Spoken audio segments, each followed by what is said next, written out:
Tough luck. I've been watching for the entire duration. I was just actually doing a lot of things behind the scenes, setting up all the various software and tech issues.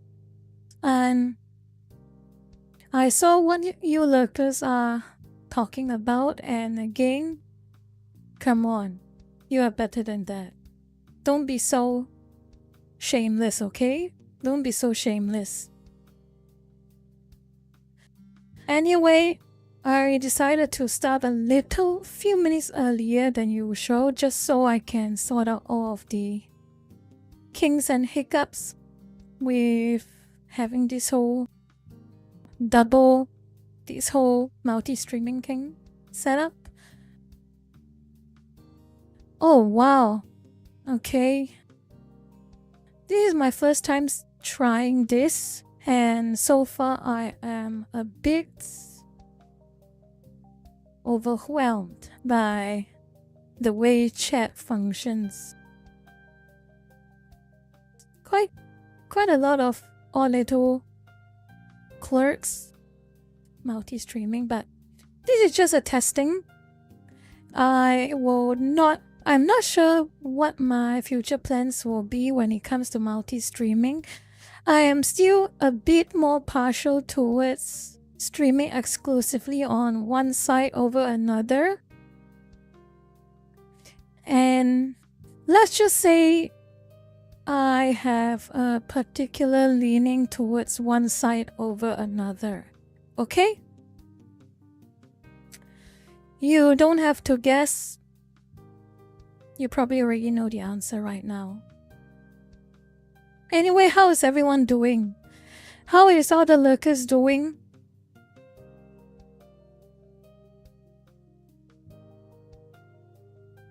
Fine, good. Fine. Okay, maybe this is just a little bit of something that will just make it easier for me personally. If you are at any specific service and you are using the conversation function, try and prioritize one over the other so it's a little easier for me to read, maybe. Until like I said, this is just a test. This is just a test, and I'm going to see how it works out.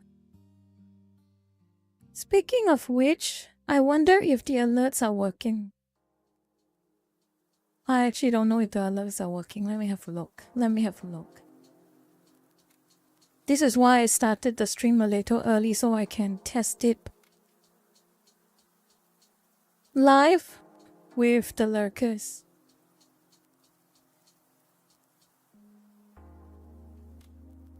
Let's see if it works. Actually, tests. Let's see. Does it work? Oh, it works. Okay. Yeah, it works. Okay, that's good enough. Okay.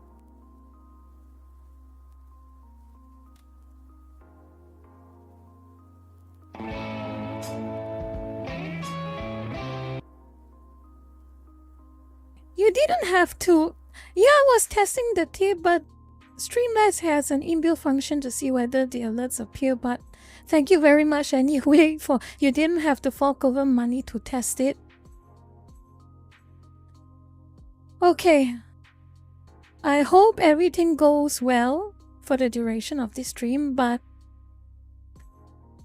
if anything happens, it happens, okay? Let's just get started with everything. So, I suppose all of you are aware of what is happening, right? The past 24 hours, actually more than 24 hours now.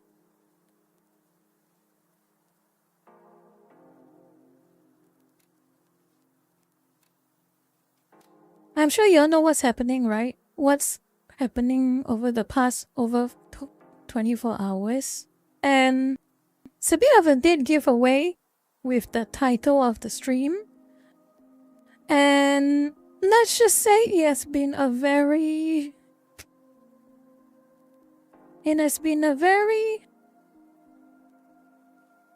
infuriating situation. Tragic as well. And I will want to give you all a bit of an information and what I've also discovered along the side as I just kept looking into this, okay? You all heard the story of Peanut and Fred, right? You heard of Peanut and Fred? I know a lot of you have, but anyone don't know what's happening with Peanut? What happened to Peanut and Fred?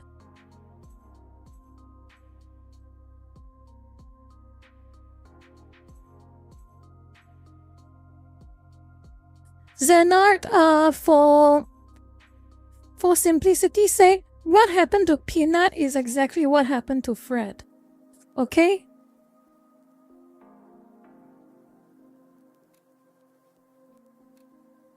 It is a very...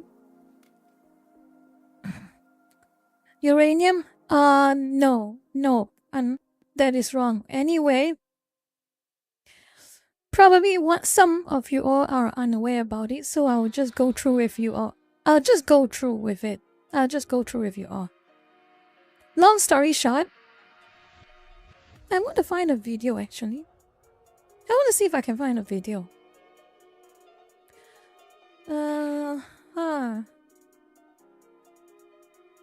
Let's see if I can find a video.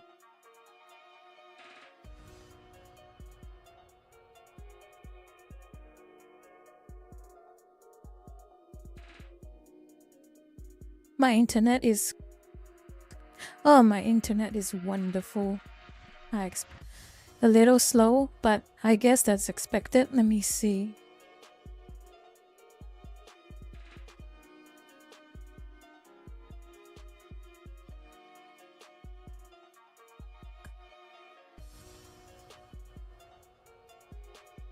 Alright. I've got one example. One very good example. Let me see. There we go. Hope it's big enough. I'll move aside a bit. And how big can I make this? Okay, I'll just play it.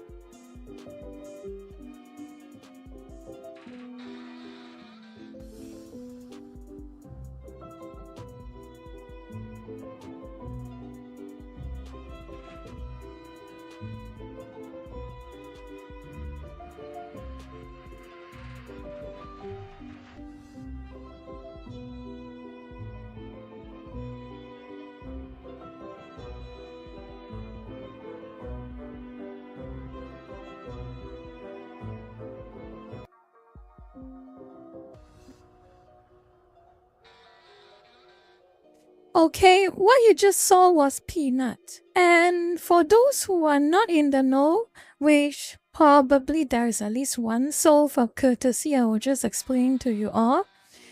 Peanut was a baby squirrel that this guy in the video adopted.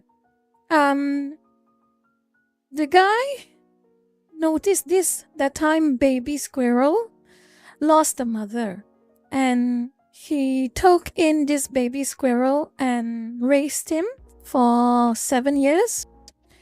And eventually he grew up into this size and he became quite a mini celebrity on the internet. Because he's, as you can see, a very cute squirrel who likes to hang out with his friend who is his owner. And he likes to wear funny hats, and he also likes eating a lot of snacks that his owner feeds him. Basically, I'm sorry, just thinking about it, I feel a little bit overwhelmed, okay? Basically one day, just one day for no apparent reason. This guy lives in New York with his wife, and he has a lot of animals in his care. A bunch of people from New York. I'm not sure what they're, so I will check the name because it is very important I get the name 100% correct.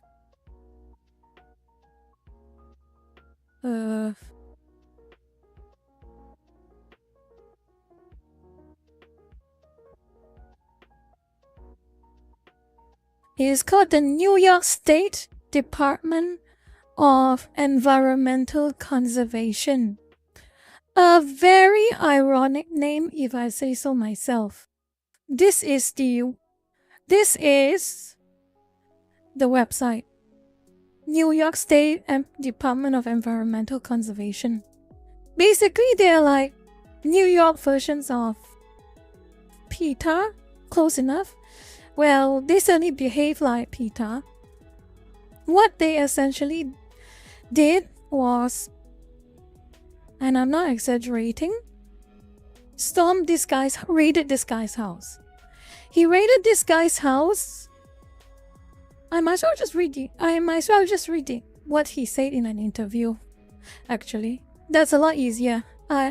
After I read out the interview, I can get back to my opinion on it.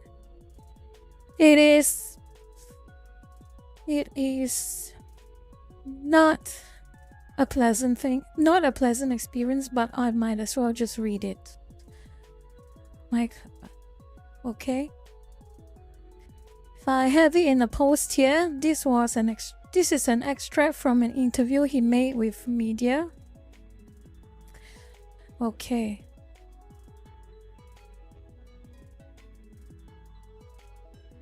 Officers raided my house as if I was a drug dealer. I was set outside my house for 5 hours. I had to get a police to escort me to my bathroom. I wasn't even allowed to feed my rescue horses breakfast or lunch. I was sat there like a criminal after they interrogated my wife to check out her immigration status. Then proceeded to ask me if I had cameras in my house. Then proceeded to go through every cabinet, nook and cranny of my house for a squirrel and a raccoon.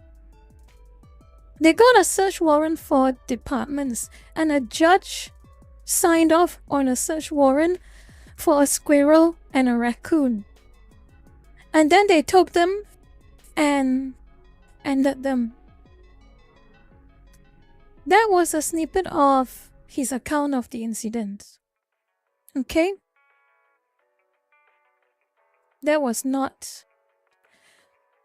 Okay, the first things first is, it baffles me. I have no idea why it had to happen. 7 years. Peanut the squirrel was with this man for 7 years.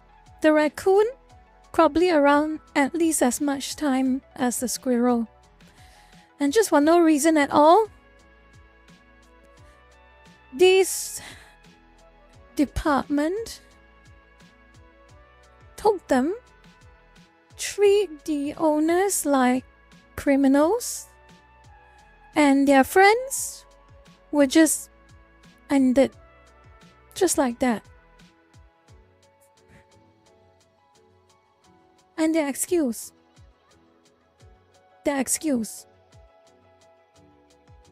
is that there is a chance that the squirrel had rabies, that the raccoon had rabies. So is that what you're trying to tell me? So many years of no issues, then suddenly in pops these authorities saying that we have to get rid of your friends for so many years because there's a chance they have rabies. Is that so?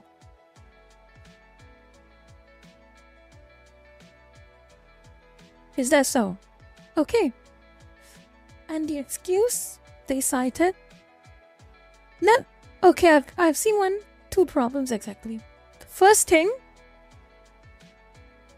the excuse these authorities gave to say the squirrel had rabies was because when these authorities manhandled the squirrel, squirrels are easily agitated animals. You have to treat them with care, otherwise they get agitated very easily. No matter how domesticated or how well cared of this squirrel is, you treat them harshly, they might bite you. And of course, this squirrel, when treated so harshly by these authorities, bit the authority man's the agent's finger. Glove finger, by the way, just telling you. Glove finger, he was unharmed. And that was apparently the excuse they gave over the whole rabies thing. Oh yeah. Is that so? Is that really so? Fine.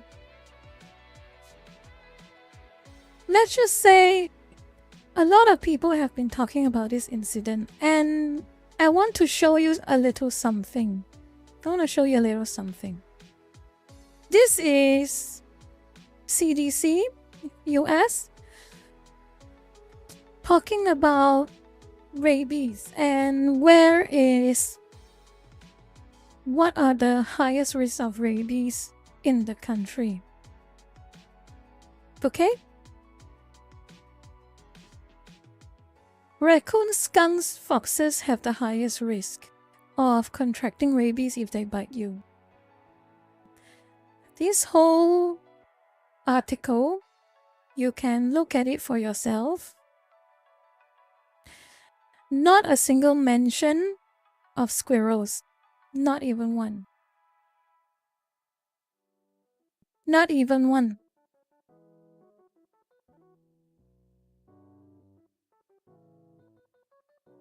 So what else are you going to lie about? New York authorities? Yes, but not a high risk. And uranium. I want you to just think about it through a little bit honestly. A squirrel that has been under domestic care in a man's house for 7 years and has never been anywhere outside of the house in a wildlife situation, you are telling me it can contract rabies? Is that... Try to run that type of logic through your head for a little bit.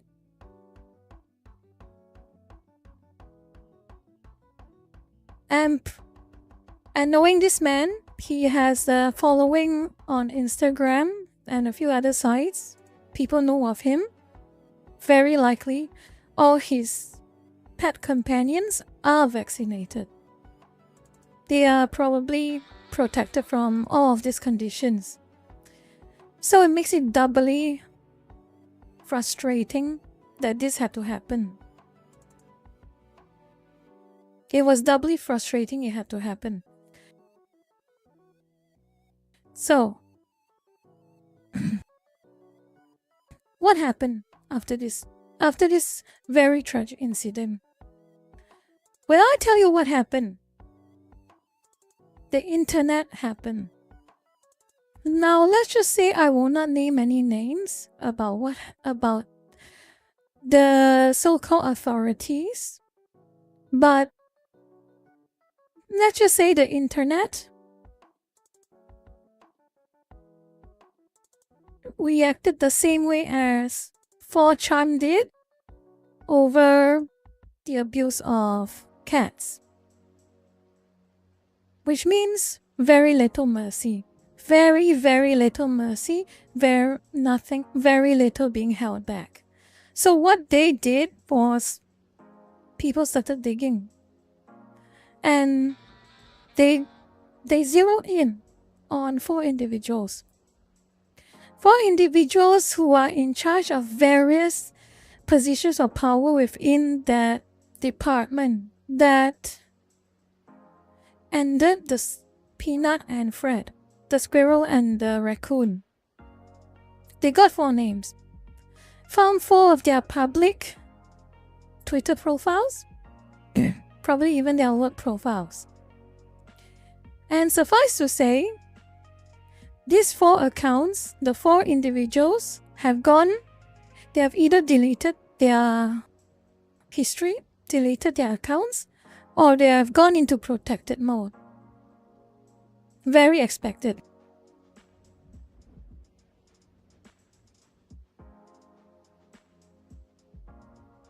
They're not gonna have a good time, let's just say that.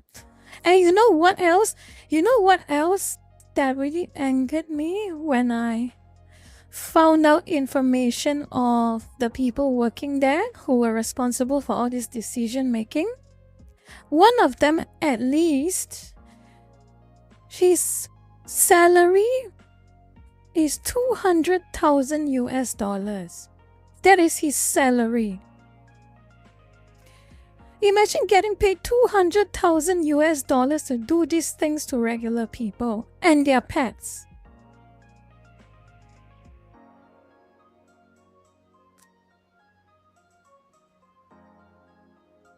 I'm very speechless about this whole thing. It is absolutely... Okay, I think I should just keep talking. Keep going anyway. I'll just keep going anyway. What else? What else?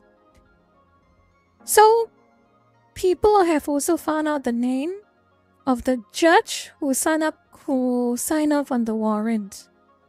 And I am hazarding a guess that this judge is not having a good time as well. And one more individual involved. The person who tipped these authorities to go after this man and his Squirrel and Raccoon. Now, the word on the internet is that they have found out who did it. It is presumably a woman, and I will refrain from giving very specific information, but I'll give the most basic information that I can. The woman lives in Texas, apparently. So I want to ask this question. Why in the hell does a woman who lives in Texas have a problem with a man and his pet Squirrel and Raccoon in New York? Why? I do not understand that at all.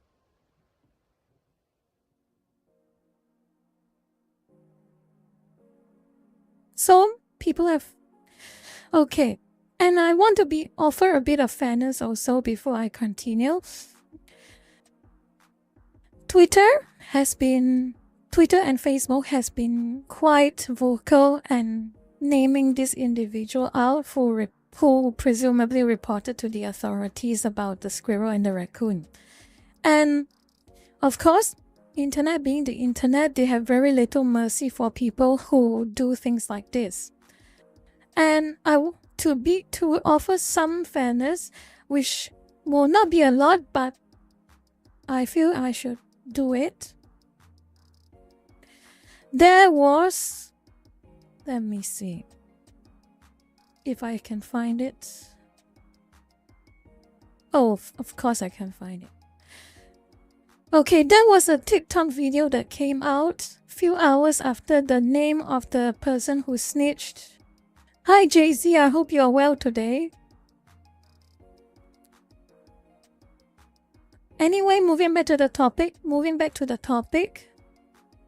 There was... In a now deleted TikTok video, I will show you. There's not... Sorry, I'm still coughing a bit. Still in a recovery stage, unfortunately. Let's keep going. So there was a TikTok video that came out a few hours after the name of the person who supposedly reported to the New York authorities came out. The TikTok video is now gone. But I have watched the video and I can relate to you what this video is about. For fairness sake. The video allegedly, the video is of an account who is allegedly a friend of the woman who reported the New York authorities. For argument's sake, I'll call the woman who reported the New York authorities Karen, okay? Just Karen. Just use the word Karen. So anyway, this now deleted TikTok video is from a friend of Karen. And this friend of Karen said that it was a false alarm. It was a false attribution, saying that there is no way this Karen did it. Okay? She's saying that I know, quote unquote, I know Karen for however many long time, and she is not the type of person who will do a thing like this. And she is supposedly part of a Squirrel rehabilitation group or something like that. Okay, fine. And you're basically accusing the internet of painting her incorrectly and attacking her incorrectly. Okay, fine. That being said, my question is this. A very simple question. I have a very simple question for this now deleted TikTok video creator who made this, okay? If your friend didn't do it, why did your friend go into hiding? Why did your friend delete every single social media account that she has and go complete radio silent after people have identified her to have done what they believe she has done? If what you are saying and what she is saying is the truth, that you didn't report her, why so fast go into complete silence and leave the internet? Here's the thing. In my opinion, and I think in the opinion of most people with some basic logic and common sense, if you're accused of doing something that you did not do, you will shout it out and say, I did not do it. I did not do it. Here is why I did not do it, and I will show you whatever evidence that I have proving I did not do it. Why did you just went into hiding? Why did you just go into hiding?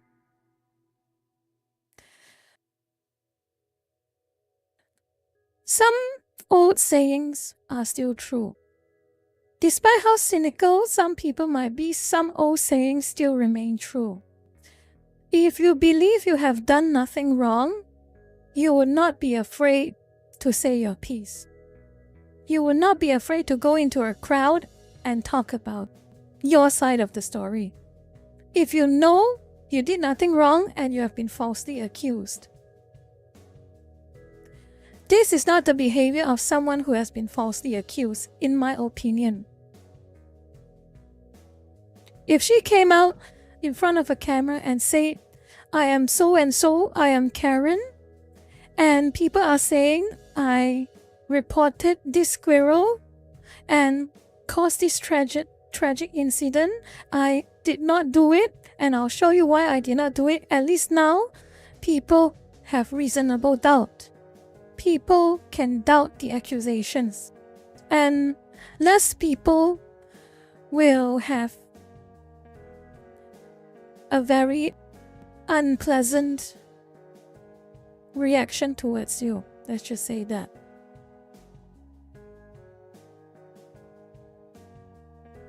Even if you did do it, at least come out on camera and say you're sorry. You didn't intend it to happen. You could have said anything. Saying anything at all would have been a better decision than to go completely silent and pretend all of this never happened.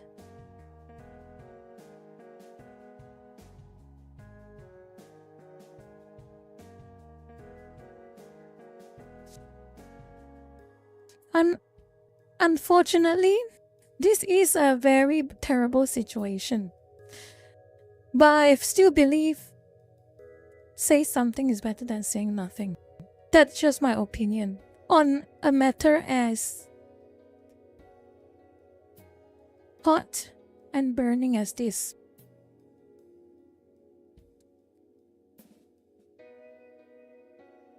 So it really boggles my mind. It really confuses me. Instead of you coming out on yourself to say that you didn't do it, why did you ask a friend of yours to say on your behalf?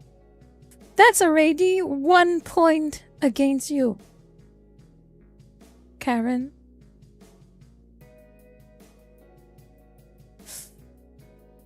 Okay, I think those are the stories.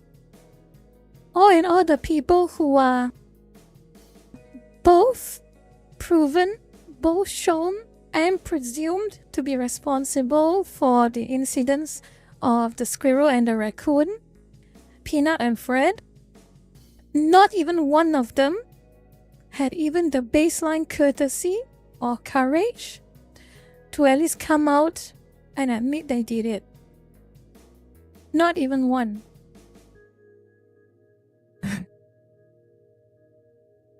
Not even one.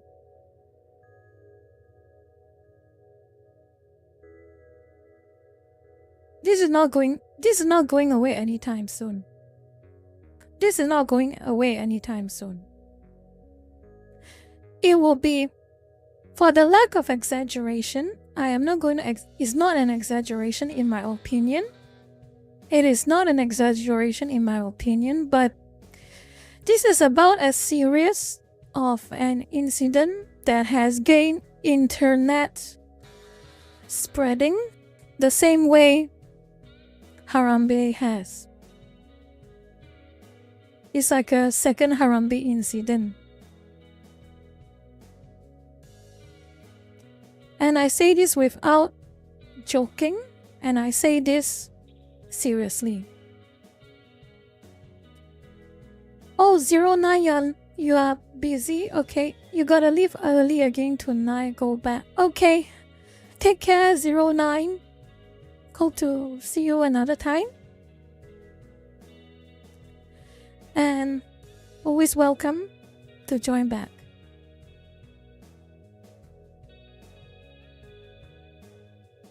Okay, what else is new? One more incident. Let's just say the story hasn't ended yet. So over Peanut and Fred's incident, a lot of people were not happy over what has happened. On behalf of the owners, the man and the wife, and also on behalf of the fact that such harmless, innocent animals who are domesticated and healthy in the husband and wife's home for almost 10 years just lost their life like that in a flash. In a flash. So let's just say a lot of people were upset about it. But, and there's a big but, not all of them thought that way. Some of you might know what I'm going to talk about, but it is better that I just tell you all what happened hours after this. And I feel I just need to show you an image to convey the message properly. Hold on, I'll find it. Let me find it. Talk amongst yourself for like a few seconds. I'm going to find it. Yeah.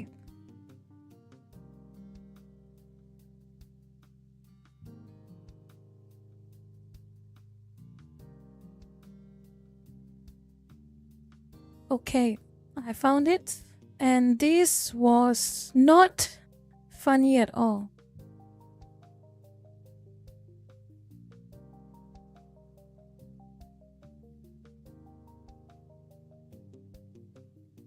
Read it.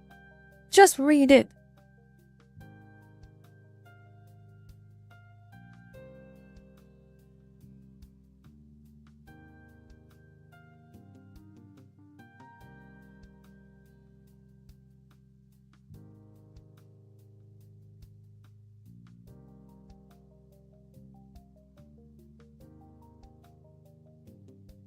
Government power tripping. State government power tripping. Authorities power tripping like a Reddit mod. Just deliberately got 2 years long pets ended. And the first thing that this so-called journalist, she is a journalist, she brags about being a journalist. The first thing she thought about was, how can I make this about politics? How can I make this about the orange man? She made this about the orange man.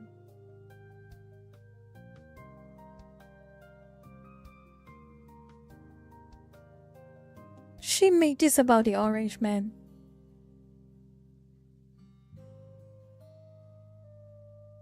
She didn't even have the courage to keep the tweet up. Deleted it after realizing she was in a lot. She was basically angering just about anyone who sees her tweet.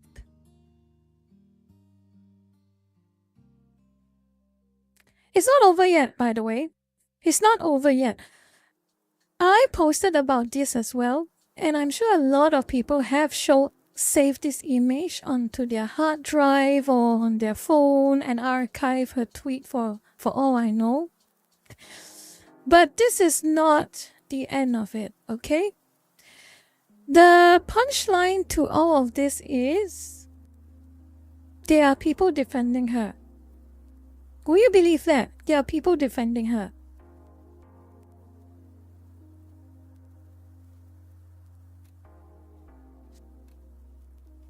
And I'll show you exactly one of the individuals who are defending her, because I have saved a screenshot of it. Well, do I want to show it?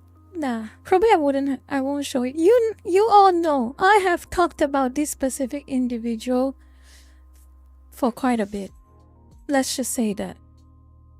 Some of you might have come across this individual.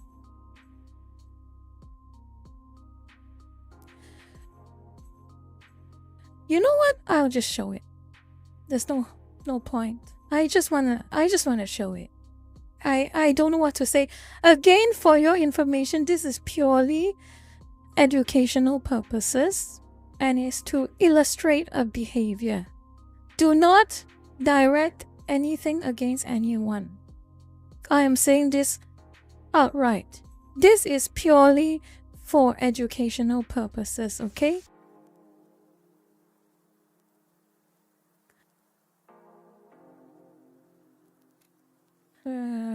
If I can properly size this image. Oh my god, it's a huge image. Yes.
Oh yeah, I'm sorry I mute the mic. I'm sorry I mute the mic. I'm so sorry.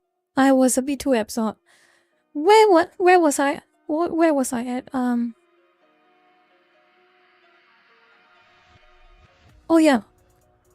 Some of you lurkers have mentioned to me that this individual who left those messages is a troll.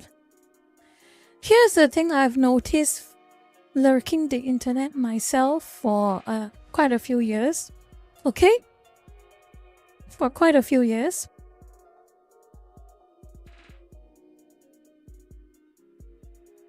Places where trolls gather like 4chan, Twitter, some parts of Twitter, the farms, every other place. Most of them draw a line. They draw a line when someone's pet, someone's animal, someone's pet are met with tragedy. That is a fact. Most of the most horrible trolls, they draw a line. Most of the most horrible trolls draw a line at animals suffering, at animals losing their lives, especially things like this. There are some things you troll about. This is not one of them. This is never one of them.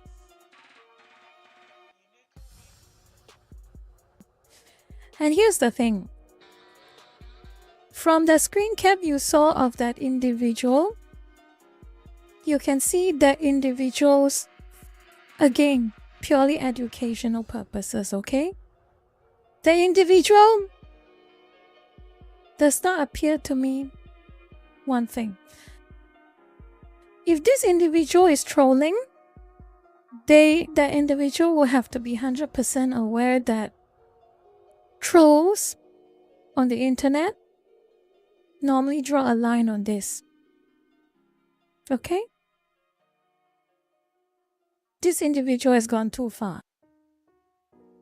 And secondly, seeing the replies from this individual,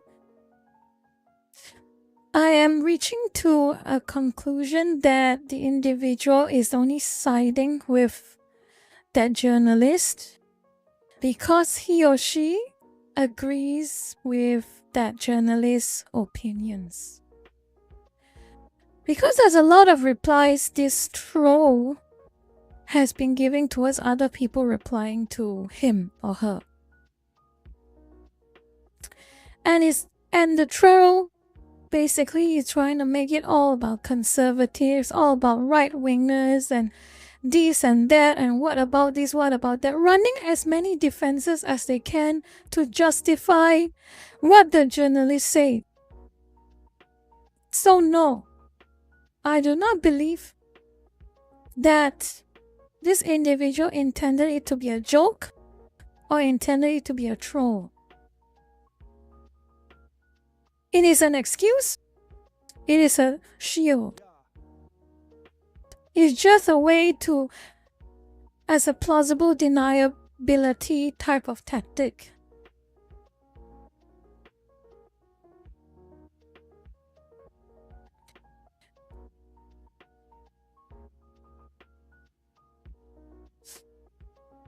Okay, I think that was the story that, as far as I know, that's the extent of the story I have of Peanut and Fred. I'll take some time to read the chat right now.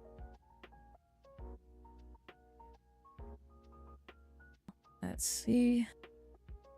Exactly 0 online. That is the thing I asked this individual. A joke.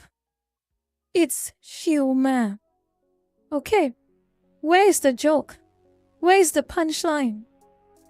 Where is the part where it's funny? Where is it? What is so funny about joking that someone's pet squirrel and pet raccoon just lost their life because of power-tripping government employees? Where is the joke? What's so funny about it? I don't understand the comedy in this. Maybe I'm just not funny enough. Maybe I'm just not as a big comedian, skilled comedian like the journalist and the person who defended the journalist, but I can't see anything funny about it.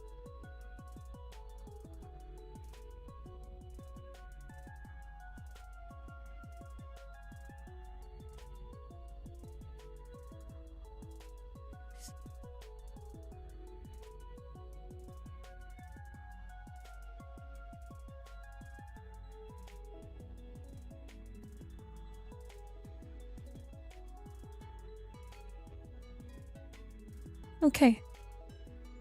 I think that I've ranted too much on this whole topic. It is undeniable that it's going to be a topic in the coming days, probably even weeks. And let's just say the people involved, I have zero pity for them. And the people and those who are defending people like them, I hope you can live with yourself. One day when you realize how unhinged you are, I hope you can live with yourself. That's all I can say. Yes, Zena, I'm going to change topic now. Since it came up in the news recently, I'm seeing a lot of speculation that a certain content creator by the name of Senzawa has been changing her bio recently.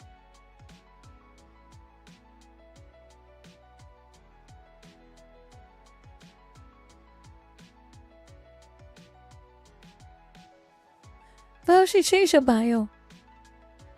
And let's leave it at that. People have opinions about why this content creator by the name of Senzawa has become at least partially active again, but let's just leave it at that. That's just news. That's just the news.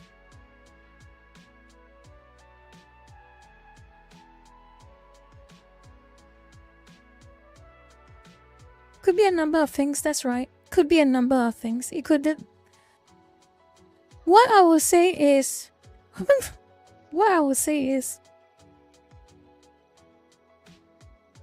don't overthink anything, okay? Don't overthink anything until you know for certain what's happening.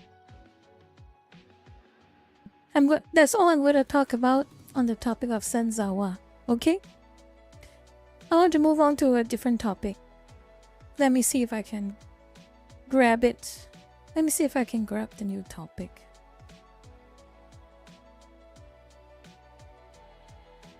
Oh, yes. Oh, yes, yes, yes. I know what new topic to talk about.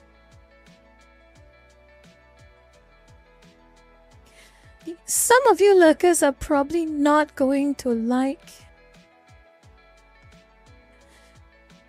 the topic I'm going to bring up again, but I feel, in my opinion, it is something important. If you love video games, if you enjoy your hobbies, I feel, personally, in my opinion, you have to know about this. You can be tired hearing about it, but I still think you have to know about it. I'm sorry. Okay? Yes. I am going to mention once again Sweet Baby. I am going to mention Sweet Baby Inc. again. I'm going to mention Sweet Baby Inc. again. I am very sorry, but I have to. And I will give my opinions after. Again, we have a bit of a class video. A bit like watch a little bit of a video between us, lurkers. It will give the proper context, okay? Watch a bit of a video. And good morning, Fuyuko, Lurker-chan.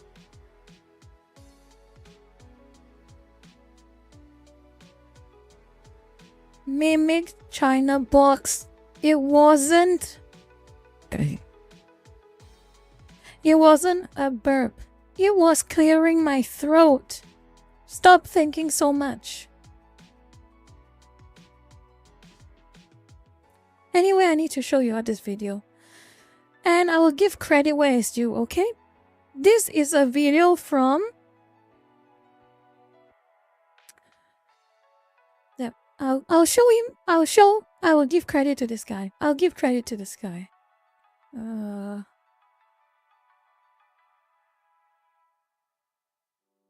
This is the creator. He is the one who made this video. And this guy, I will credit him. He digs a lot of information concerning... the video games industry and a lot of other industries. So whatever he brings up, he's often the first to bring up, okay? So you feel like giving him a follow or giving him a sub or whatever, I think he's worth your attention. Especially if you want to be on guard on topics surrounding your hobbies losing their identity. I feel this individual, this content creator, he digs a lot. And he finds out a lot of things. So without much delay, I will play this video. We Inc. are not quite finished with the gaming community. We just exposed Kim Belair's kind of interesting past when it comes to the sexiest podcast and her co-host's interesting fascination with Sweet Baby Inc. has not actually been as affected as you might think with all the public discourse about them. You would think that perhaps it might stain their name or make people less inclined to work with them. However, it has actually done the opposite. Aside from firing Chris Kindred, Sweet Baby Inc. has actually had no negative repercussions. Obviously, the negative press has not necessarily been helpful for them, but they've battened down the hatches and continued to work. How do I know this? Well, let's just say I have my sources and you'll have to trust me on that. However, what I do know for certain is that a week ago, something monumental happened that perhaps they hoped we wouldn't catch. Introducing the Powell Group. The Powell Group is a game consulting company that has operated for 50 RazorCom 13, I don't want you to be cynical yet. I do not want you to lose faith, okay? I do not want you to be black-pilled. RazorCom 13. Do not be black-pilled. Let's continue the video and I will talk with you about it.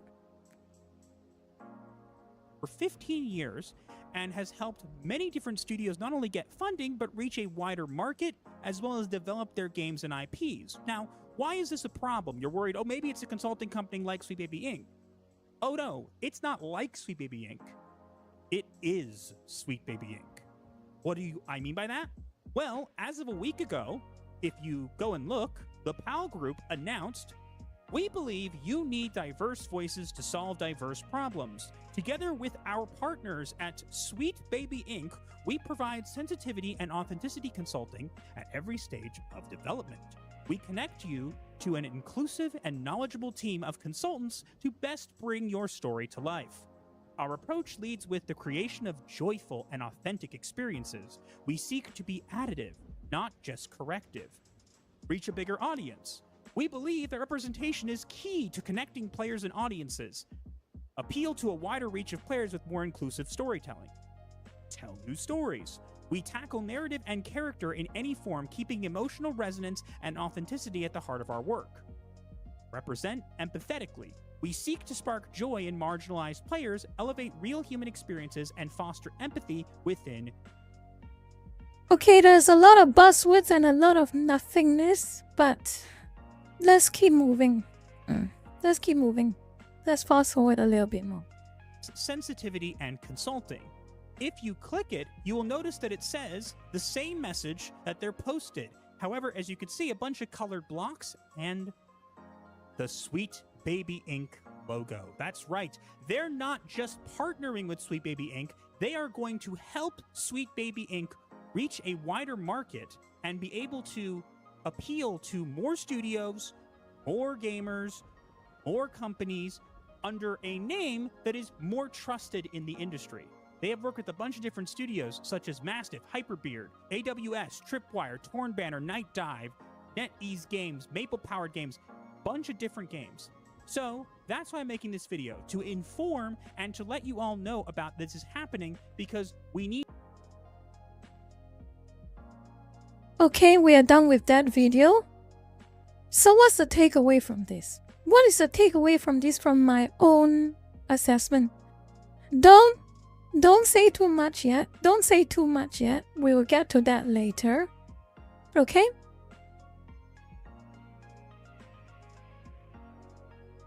So, let me see.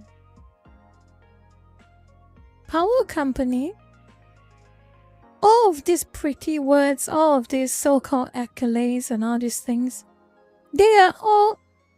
The fact of the matter is this Powell group is a glorified small business. They make themselves sound so glamorous, they make themselves sound so big deal, but it is just another very small consulting company that have, for one reason or another, decided to merge with Sweet Baby Inc. For one reason or another.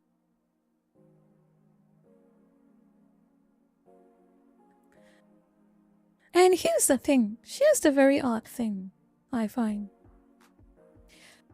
This power group is mainly controlled by two individuals and like a handful of employees at most. So it kind of confuses me why they are supposedly having so much influence on the games community, or are they actually giving people the impression that they have a large say in the games community? One or the other. But either way, you saw all these brands with Master of TDS video. It is important to note that as a matter of not being so black-pilled, they are not directly having a very large say in these publishers and game devs. It is that instead, they have at one point or another contacted or have communicated with these game devs and publishers. So in a way, you can say it is an overstated contribution to their development process. That is one point. But just because that may be the case, here's what I'll do. I have an article up as well. They'll give you all a bit more pictorial representation. If I can find it. Of course I won't be. Let me see if I can find it. Okay. Found it.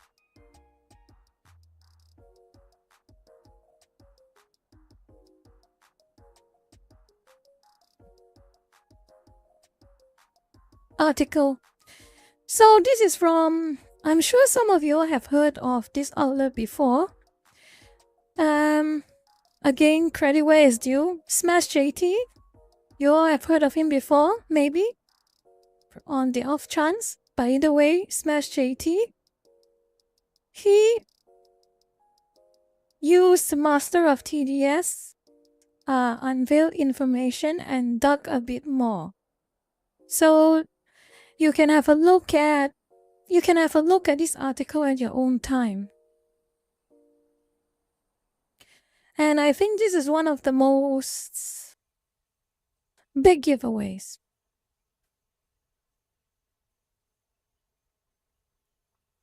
This one, what is sensitivity consulting? Honestly, it's a lot of buzzwords. A lot of buzzwords.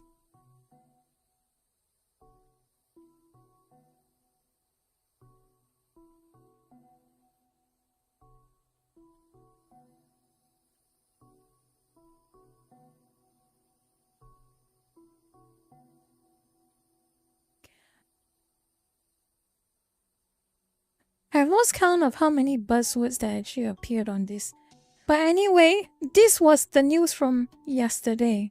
This was yesterday's news. Just for you all to know, this was yesterday's news, okay? This is already old. This is already old news, per se. There is a development concerning this incident with this so-called power group.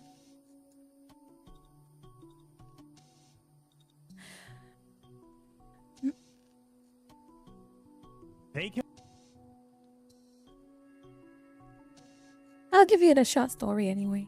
If you want to watch it, maybe you can watch a little bit of it later, but long story short, they have gone into hiding again. Sweet Baby and now this power group have gone into hiding again after being found out.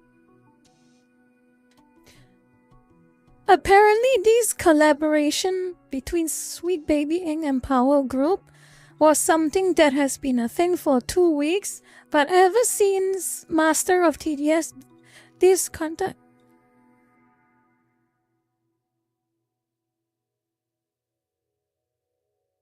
Ever since this Master of TDS broke the news and it started spreading far and wide, they have deleted all of their associations with Sweet Baby Inc. once again. So Power Group has now made zero mention of anything Sweet Baby Inc. related.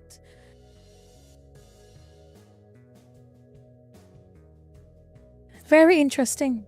Very interesting. Every time I see this happen, hold on, I will find another post about this because this really is very interesting to me, at least. This is very interesting to me.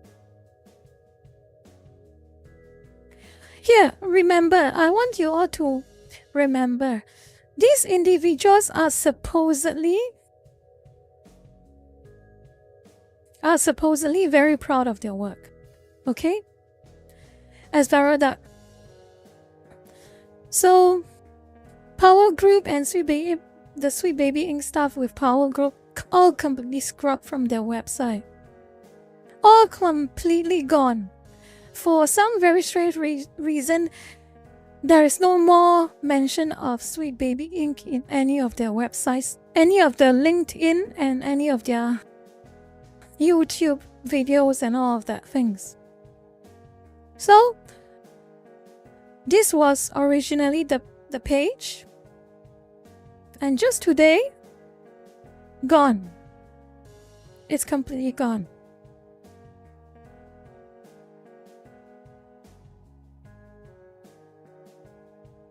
This is also their LinkedIn story. Completely gone. Really. It really reminds me back. It relates back. Think about it this way. I am questioning whether I want to draw this parallel or not exactly, but I think I can draw this parallel with some degree of restraint, okay? Remember how I made that mention about that woman, that Karen who reported on the Squirrel and the Raccoon? How she went complete in hiding when people found out that she presumably did it. She went into complete hiding. Hello, Leica Rain. Hope you're having a good day. Anyway, Remember how I say she went in complete hiding after she supposedly got found out? And she deleted all her social media accounts, delete all her links, everything. And then, for apparently got one of her friends to vouch for her. Again, I reached to that point of what I'm saying. If you are so confident that what you're doing is not wrong, or rather, even if what you're doing you think it's right, why do you hide it? Why don't you say it out loud, say it in the open? Demonstrate yourself in the open what you are doing if what you're doing is such a good thing. If what you're doing, as in your opinion, is such a net benefit. Why do you go into hiding? Why do you go into hiding? That Karen.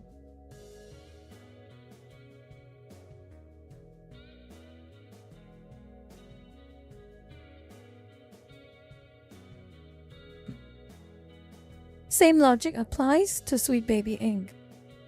100% the same logic applies to Sweet Baby Inc. Hello Small and Strong, welcome to the stream. Hope you have a good time here.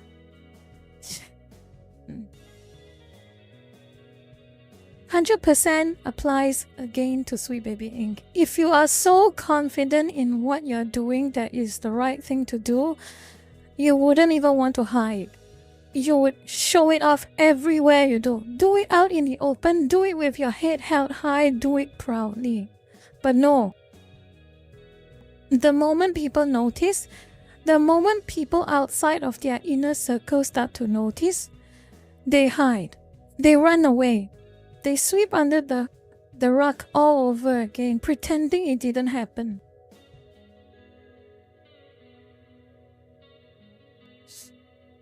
Very, very telling. And it's actually very funny. I find it very funny. Well, either way,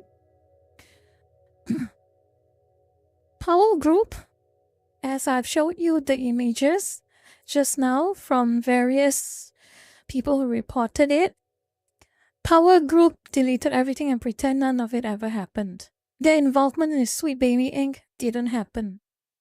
They're trying to they're hoping that people will forget.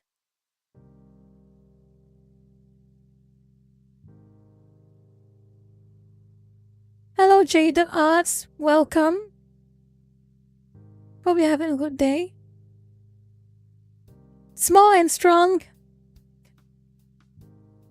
Guess. On your question of whether Twitch has even allowed me to complete my affiliate application, why don't you guess? Why don't you guess?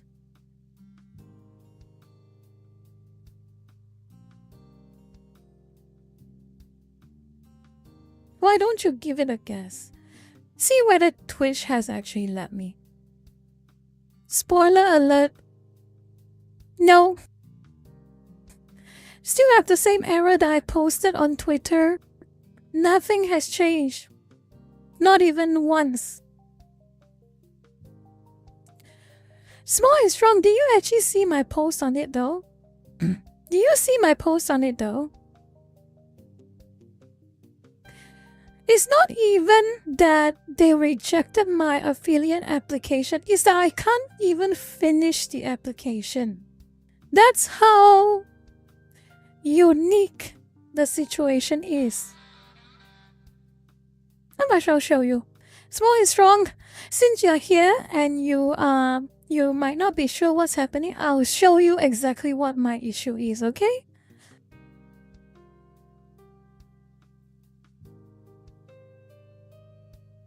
I will show you exactly what my issue is.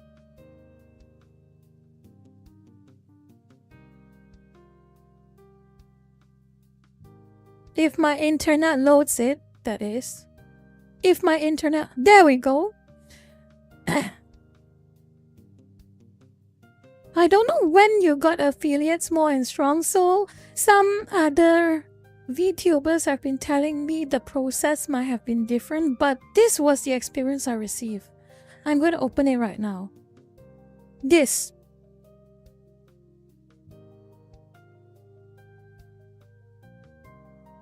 So, the very last step that I need to submit my affiliate application is to get an ID verification. And here's the thing, this button, as you can see here, the button does not work. Very big surprise. It doesn't work. This button doesn't work. It doesn't work. It does nothing. And whenever I try to click this button, this error up here pops up. We failed to generate an ID link. Please try again. I tried again. I have tried again so many times. Still doesn't work. No. So I'm stuck here. Fine. I say fine. If Twitch wants to play this game with me, so be it.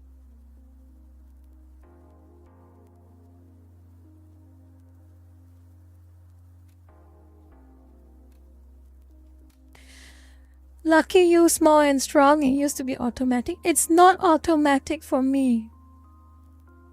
I had to apply for it after I'm eligible. DD43, if you read my original post on that, I have tried every browser. I've tried Brave. I have tried Internet Explorer. And I have freshly installed Chrome. Freshly installed Firefox. Hi Annalon, thank you for the tip. You didn't write a message again. Anyway, thank you for the tip. Where was I? I even borrowed someone else's laptop, a MacBook, just to try it on a Mac. I tried it on Safari. All of them had the same error. All of them had the same error. And one more. I tried it on phone. I tried it on an iOS phone. Same error. I also tried it without VPN. I tried it without antivirus. All same error. So I've tried everything. None of it worked. So the only rationale I have is that it is a problem with the Twitch website regarding my account. For some reason, my account prevents me from clicking that button. Raycoms 13, I will not install Opera GX. Thank you.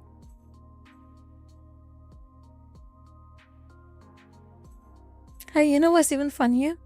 You know what's the funniest thing? I submitted a support ticket to Twitch. And small and strong, I hope you're still here, but you're probably going to laugh when you see what reply I received from Twitch after I forwarded that complaint to them. Just to tell you, it is a technical error. My website does not work. I click on a button that is supposed to direct me to a site, third-party site that is to verify my ID. That does not work. I cannot even submit any ID. I cannot submit anything. And guess what Twitch replied to me?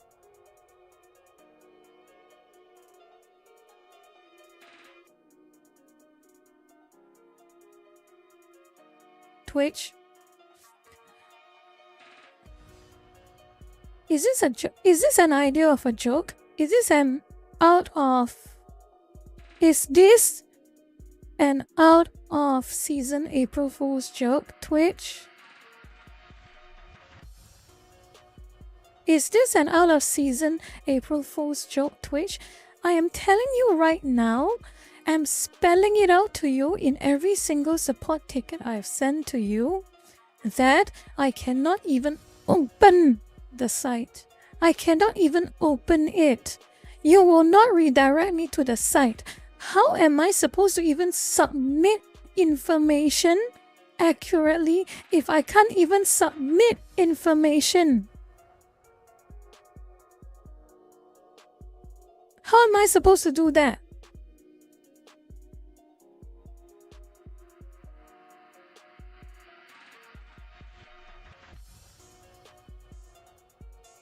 So no, I'm sorry, Small and Strong. I am not an affiliate yet. And I don't know how many weeks, months it's gonna take for them to fix it.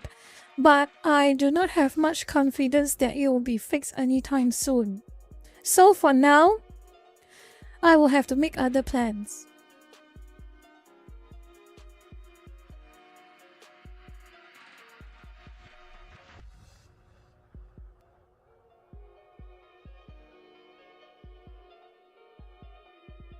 For now, I will have to make other plans. It is unfortunate. It is a roadblock. It is a bump on the road. But it is what it is. I am committing to this whole Vtuber thing for the long haul. I will have to adapt. Okay?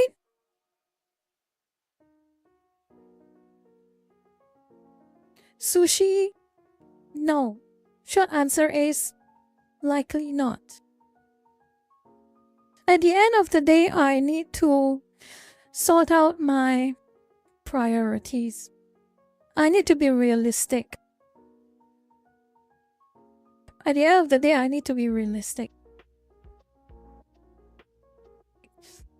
Okay.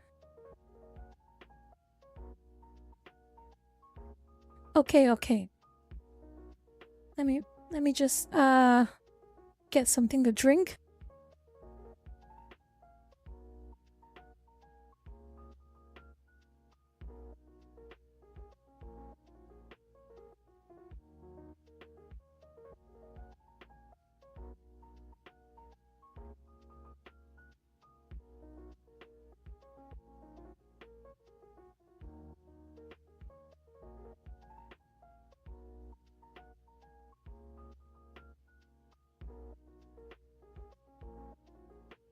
Okay. I'm back. Sebastian? Watch yourself. I'm watching you. Zero online. You have no idea. I suppose you all saw my Facebook post, right? Back in 2023 and 2022. How many times I've refused to go VTubing? Let's just say, even till the debut day, I was having second thoughts of VTubing. What am I drinking? Oh, have you heard of something called monk fruit? Have you heard of something called monk fruit? I'll show you all.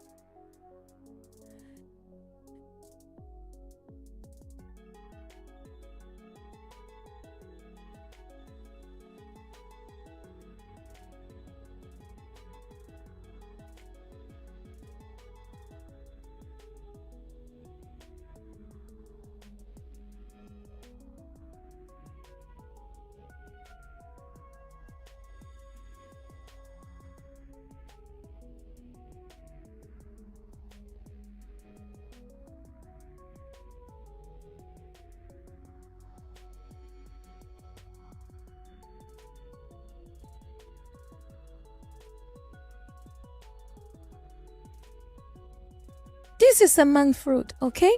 This is called a monk fruit. It is normally called lo hon ko, or the mainlanders say lo han ko.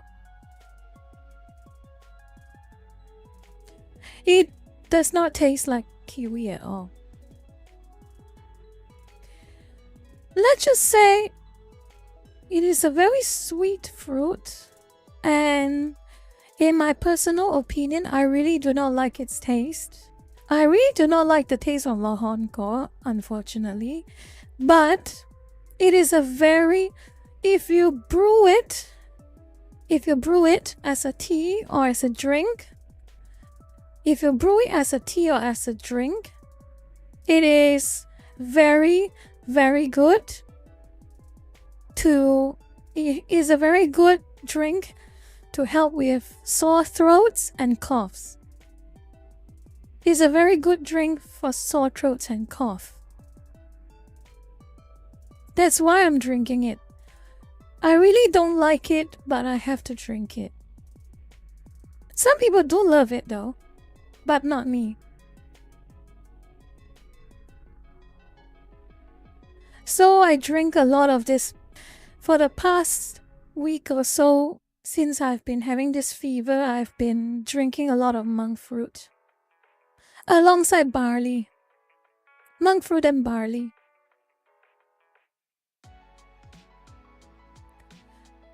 Technically speaking, monk fruit tea is more effective than honey. No, it's not that I don't like it. It's not that I don't have a sweet tongue zero. It's that I don't like the taste of lohonko.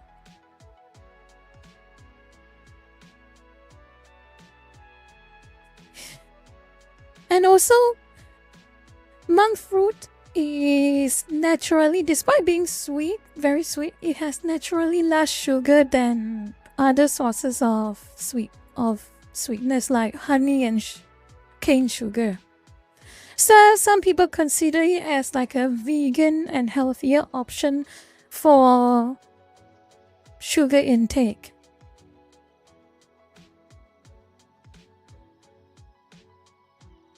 So anyway, that's monk fruit.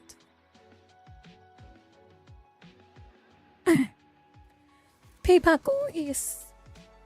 Well, the thing is, peipaku is... I like peipaku. It is, however, known to be a very sweet cough medicine. It is known to be a very sweet cough medicine, and despite its effectiveness in treating coughs... Is the voice cracking? Shouldn't be. Is the voice cracking? It shouldn't be.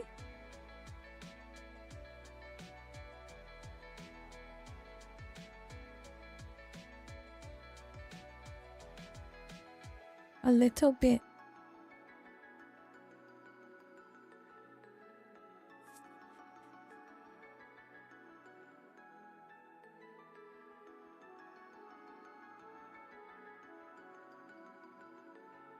That is very odd. Was it cracking for the whole duration of the stream? Was it cracking for the duration of the stream?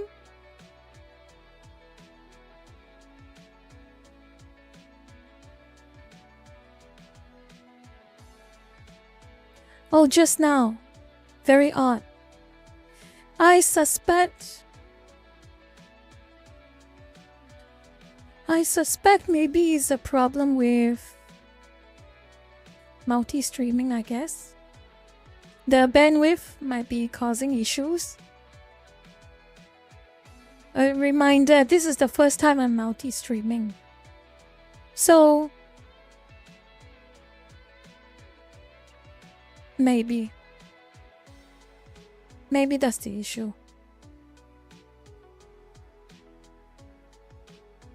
I hope it's... Is it too disturbing? Is it disruptive?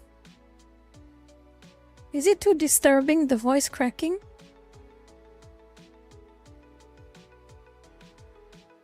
Okay, good enough. It'll have to work. But just let it work for now.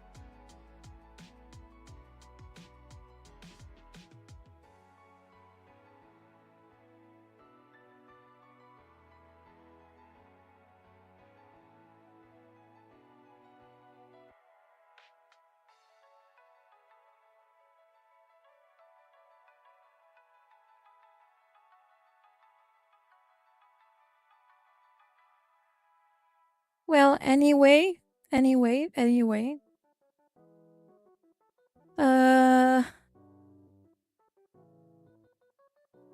means only some people are experiencing it, so I suppose it's fine. Maybe I'll lower the volume a little bit. Maybe the audio quality is not good enough.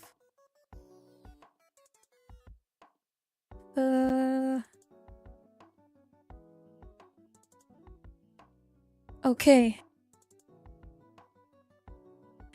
Hopefully that doesn't make it as bad. So some people are having issues, some people are not having issues. So maybe it's an internet problem. Hopefully. Well, like I said, lurkers, this is my first time attempting to stream on 2 different platforms. Maybe it's the problem with the uploading. That's right. So hopefully the issue is minimal. Let's just get back to it. So what else is on my little rant agenda? Let me see. Oh yeah. One more thing. I have come across a tweet. I've come across a post from another Vtuber. Yes, Lurker-chan, you did in fact miss the peanut rant. And I ranted a lot. Anyway, this is I will reduce it a bit because all I'm caring about is the topic.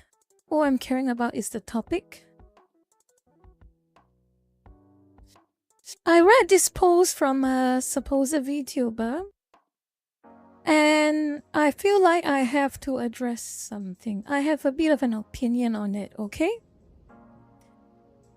A post was made by this VTuber, and I will read it out.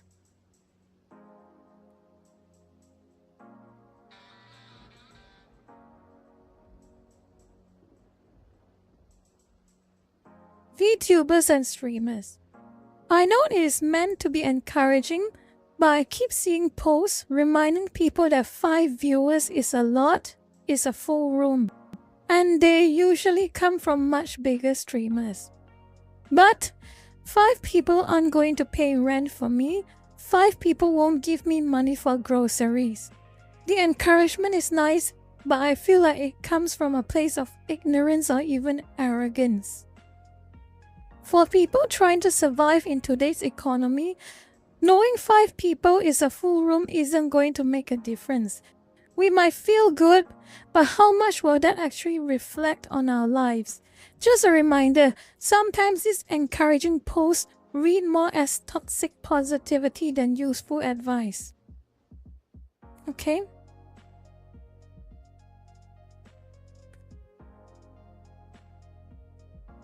I want to be a bit blunt here, okay? I'm going to be a bit blunt here. And if this VTuber might end up listening to my stream,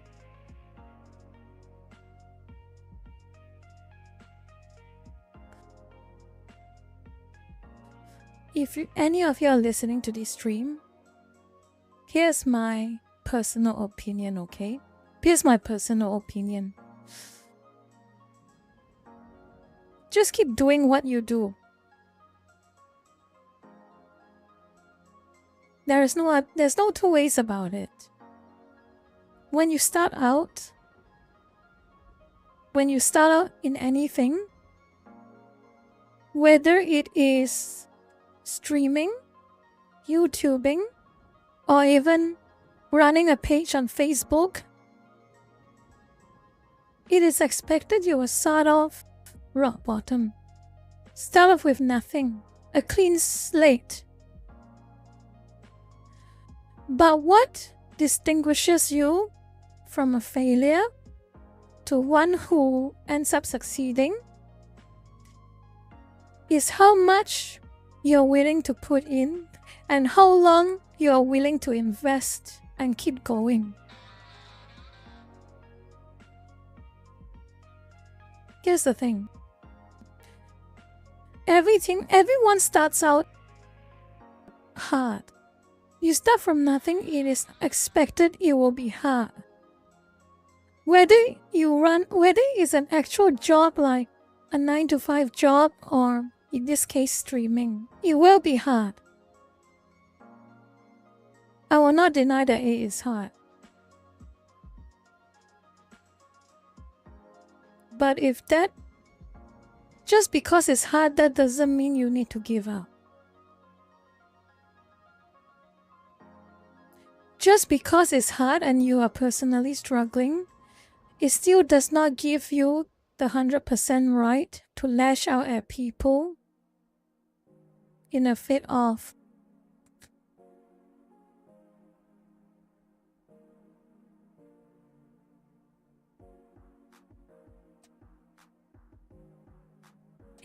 envy. Okay?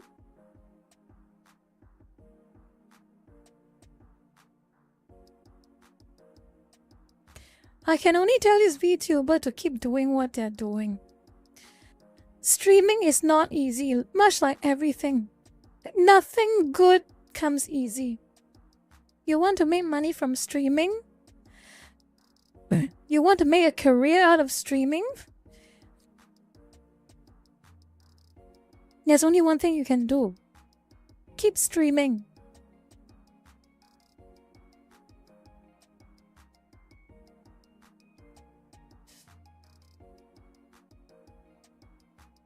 Just keep streaming.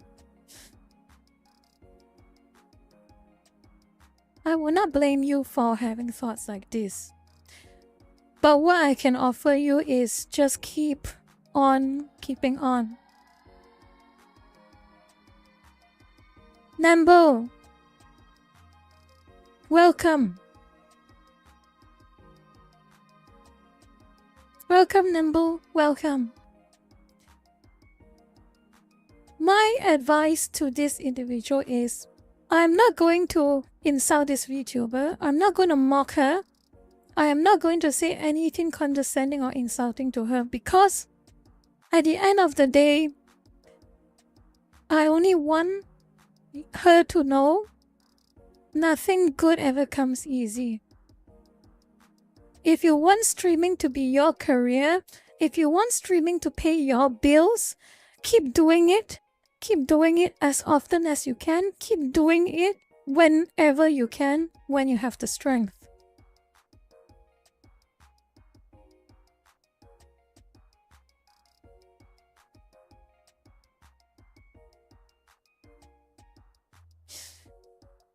But again, as a matter of advice, if you are starting out as a streamer, if you're starting out with nothing at all, so starting out with a clean slate, a bit of word of practicality,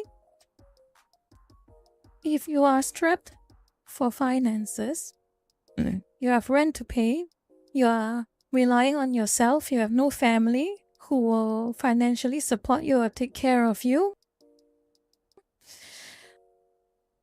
in my opinion, streaming at best can be a hobby. Build on it. Don't stop.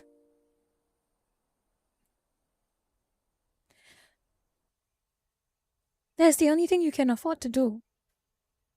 You cannot start from nothing and stream and think you're going to make it big in a week or two or maybe a month or even a year. But do not stop. Please do not stop.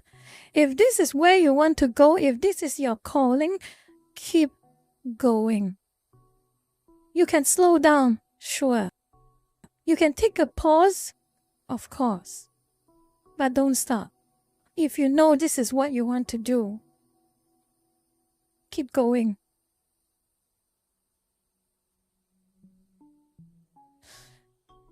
So, I think I will call out this specific YouTuber and say it to you not really face to face, but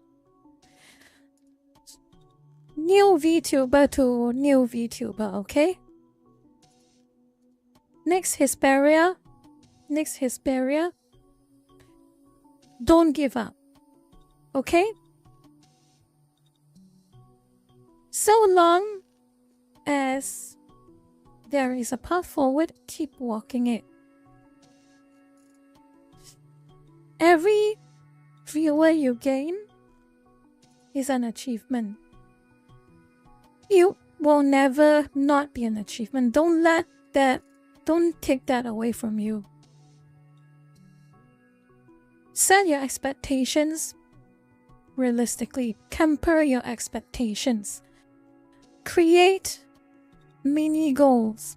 Start low, build up like stairs on a ladder. Keep going one step after another.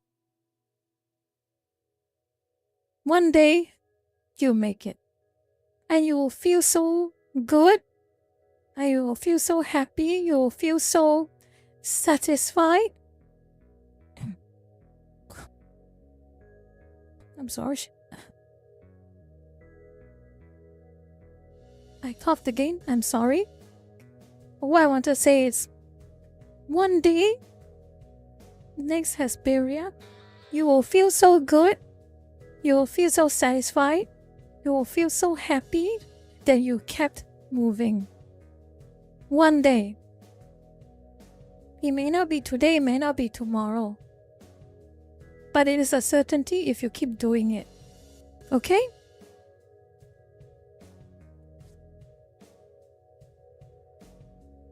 Again, nothing easy, nothing good comes easy. Please remember that. And any of you lurkers as well. It's just as much advice to this next Hesperia as it is advice to all of you.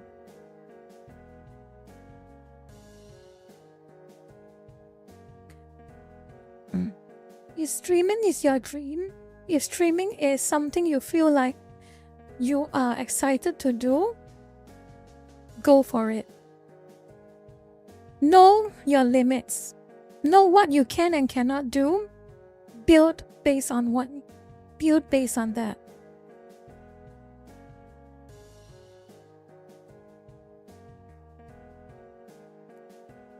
I'm reading the chat now. And can you stop ruining the mood? You there. Comment at the bottom left. You there. Can you stop ruining the mood, please? Can you stop ruining the mood, please? The one above Peter. The one above Peter.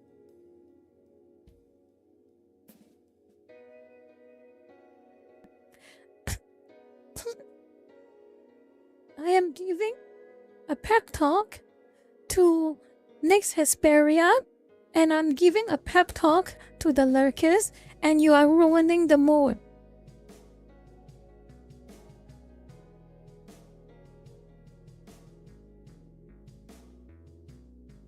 Fine then. I don't care.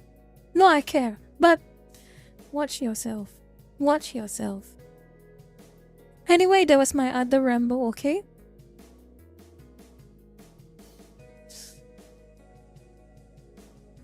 That was my other ramble. Long story short is,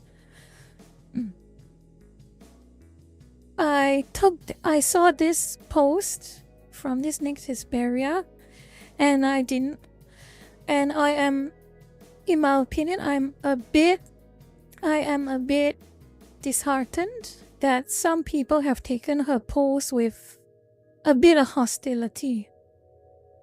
That's not the point. I don't think that is the right approach. She has her right, as with every other person on this earth, to complain about their personal situations off and on. does not give, in my opinion, it's not reason enough to respond to her with any degree of hostility. And make no mistake, some people have been quite hostile towards her. Okay, let's move on.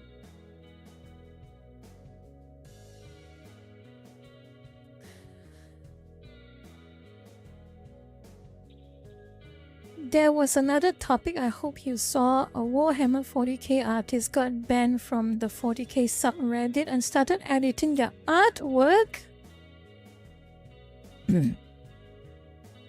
Zenart, there is only one explanation you need, and it answers everything. Reddit. That's all the explanation you need.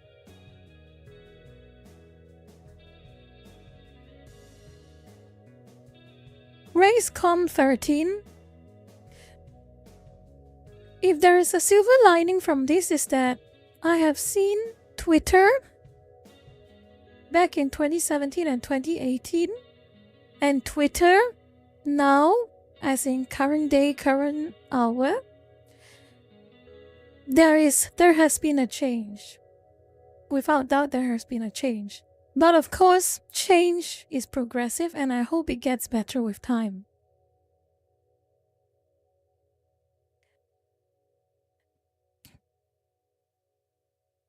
Anyway, I think I need to take a short break.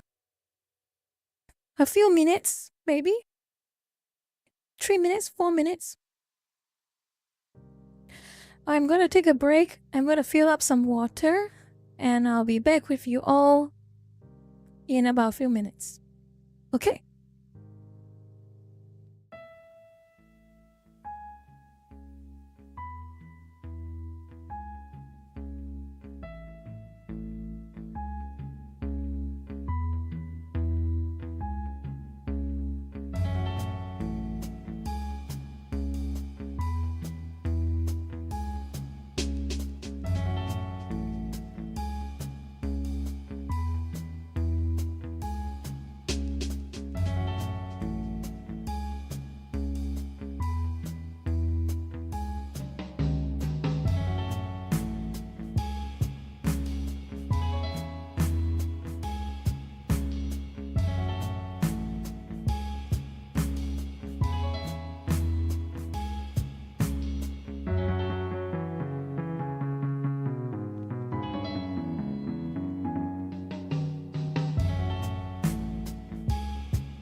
I'm back. Let's have a look at chat. What have y'all been up to while I was away?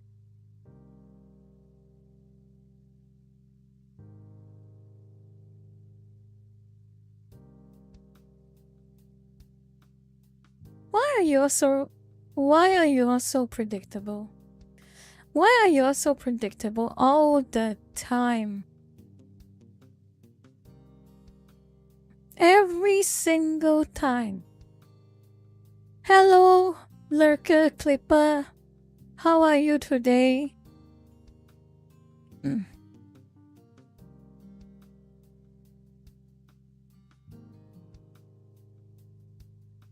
Since we're on the topic of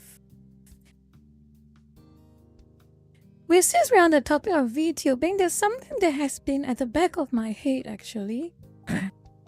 There's been something at the back of my head. Have you remembered about that story of that Shondo brought up? About VTuber managers?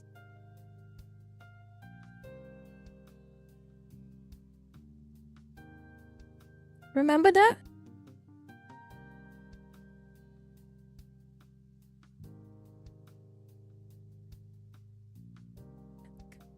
Yeah, but I'm not really going to talk about the spiciness of Shondo's tweet, but rather the point she was making, okay? It's rather the point she was making that kinda got to me. There. It's a very odd thing. So this whole idea about VTuber managers,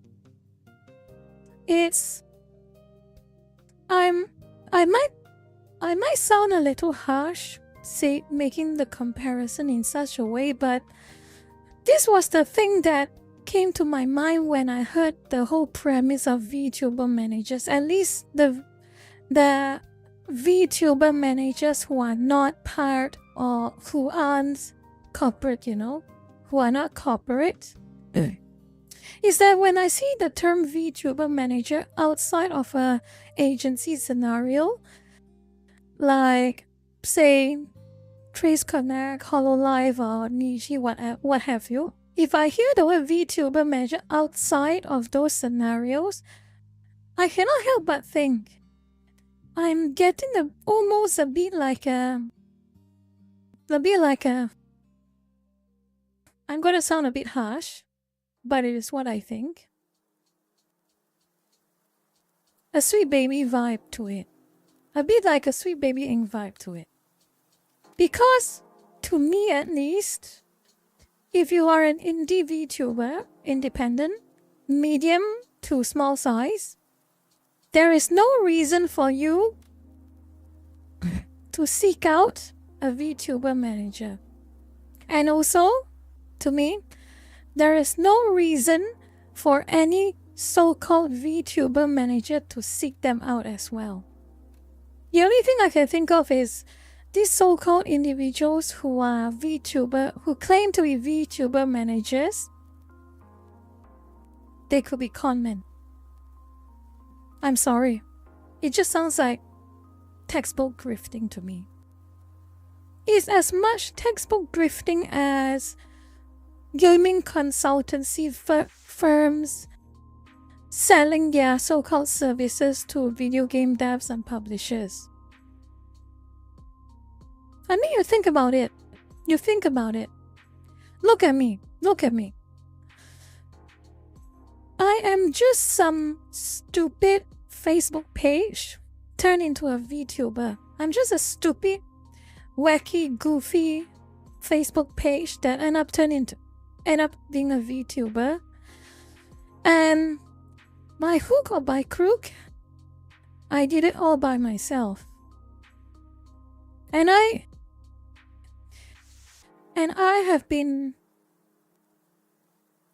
started out with, I think, almost nothing. I did all by myself. So there is no way any budding VTuber needs a manager. let alone a non-agency manager. Okay?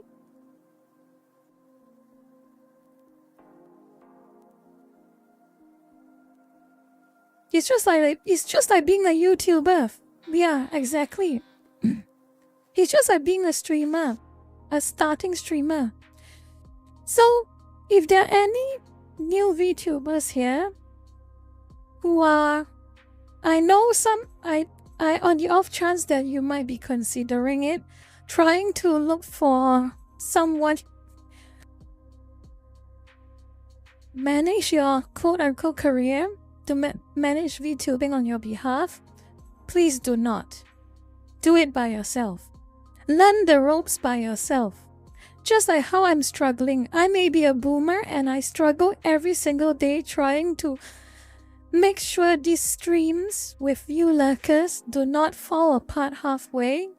But I rather do it by myself than to rely on somebody whom I barely even know on the internet offering this service to me. I'm claiming to do it on my behalf.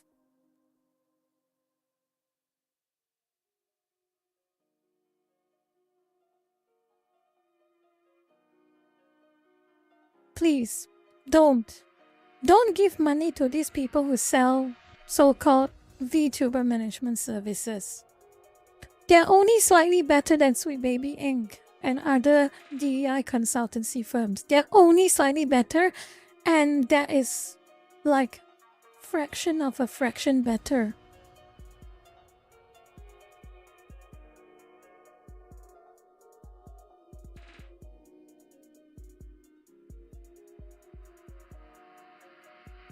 Let me read some chat and I'll respond to it. Let me see.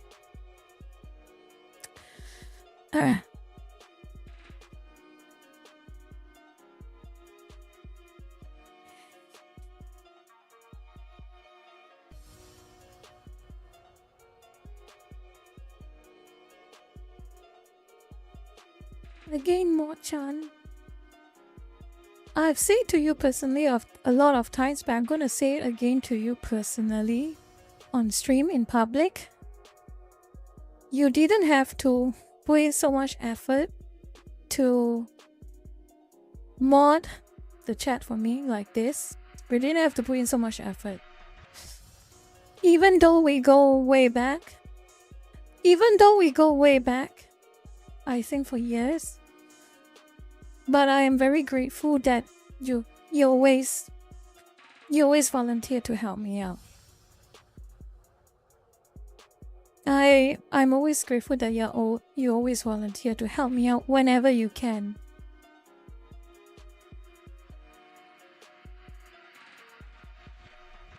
Shiraki Ryo, please don't make it weird. Please don't make it weird.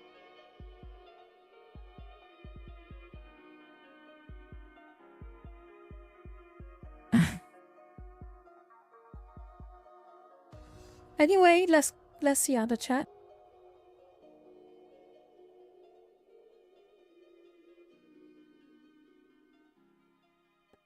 And by the way, just a bit of trivia with you all. Mo-chan and I, we knew of each other since the Toho days. That is 100% right.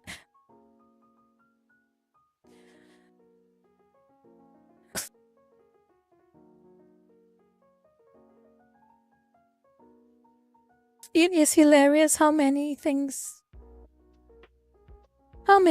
we talked about concerning Toho since like the old days. It's not that old actually, it's like only a few years ago, but actually it's just a few years ago. There's a lot more years to go from here, and I'm not gonna think about time past, I'm gonna think about the future. Anyway, let's see more of the chat. From Rafael de Moraes Fontella, if Fishman let the change lose P-Power rant, and when she rants...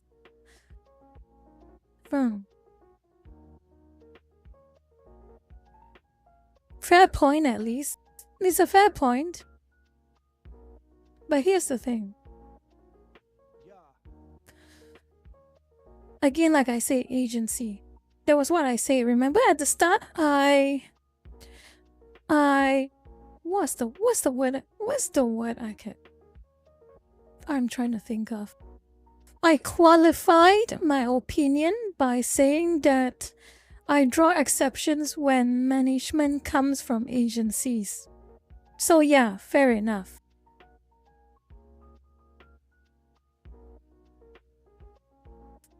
But remember, it's an agency. Face Connect is an agency. It's quite different from some random online who runs a Twitter page with like 200, 300 followers trying to sell their services as a VTuber manager. Very different.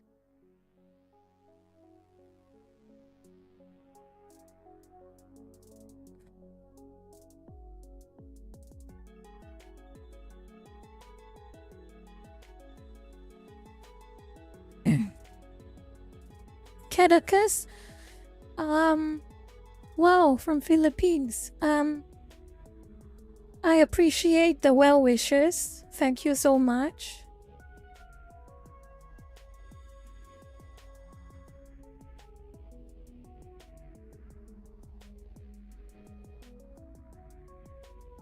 And Lurka-chan, it is the case, isn't it? If they do it for free, it means they perceive their payment in a different way.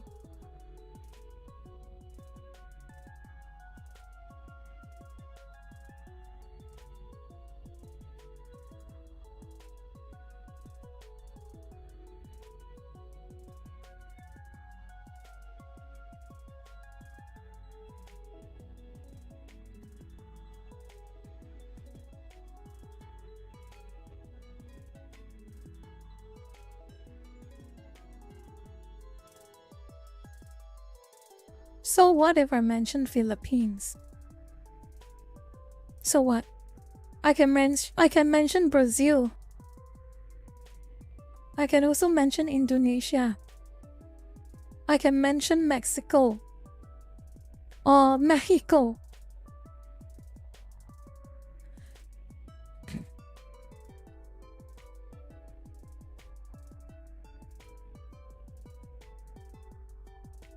Yeah, I can mention Malaysia too. I can mention Singapore.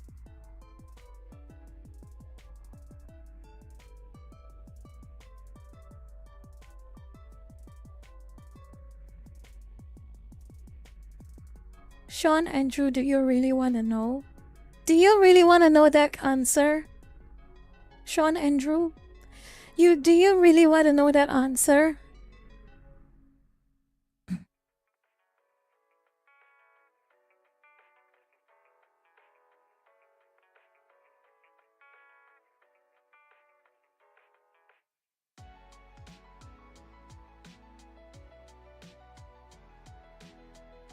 Well, here's one thing I'll mention with pure rage.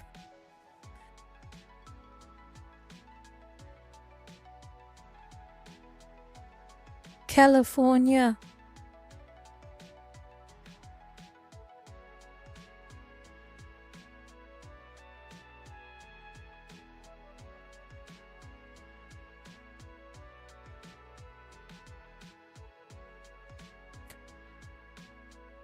Mary can see everything but she can. But can she see why kids love Cinnamon Toast Crunch?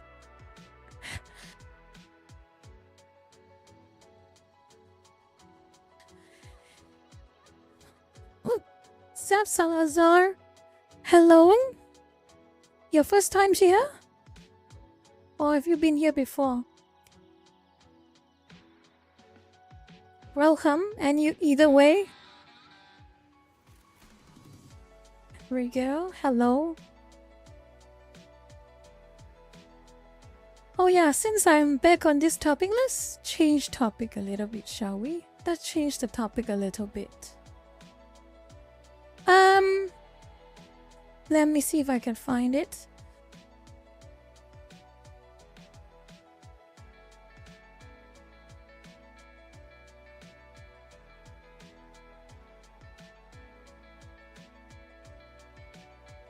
You remember Assassin's Creed Shadows?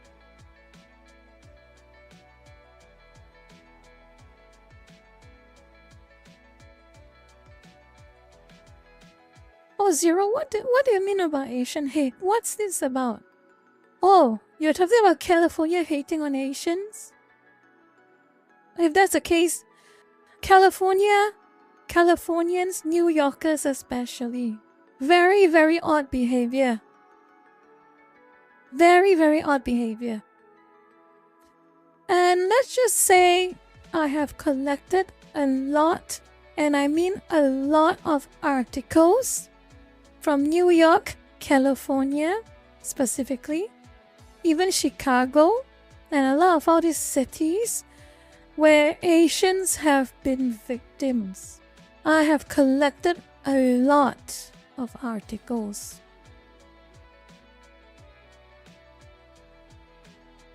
And every time I read those articles again, I just feel a pang of rage. But I didn't want to change back to topic. Change back to another topic. I suppose your Assassin's Creed Shadow is kinda back on the mini limelight. Not very big, but noticeable all the same. There has been this article that came up from a website called That Park Place. Let's have a look. Yes. So, one of the bosses for Assassin's Creed Shadows was interviewed. Oh. Tuki. Are you new here? Welcome. I suppose you're a lurker from Facebook, right? Tuki?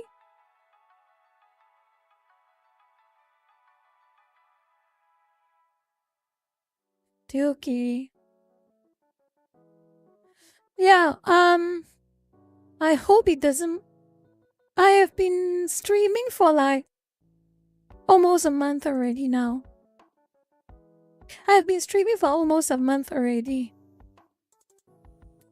So please don't be too surprised.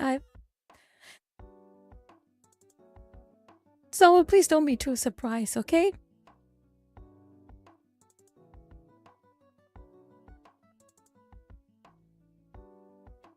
It hasn't been a month yet, but I say almost a month.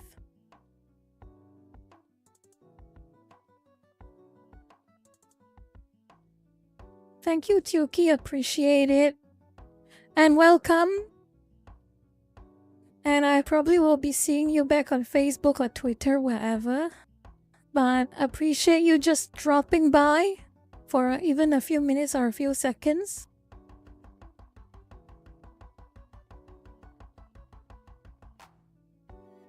I hope you had a good birthday, Nimgo.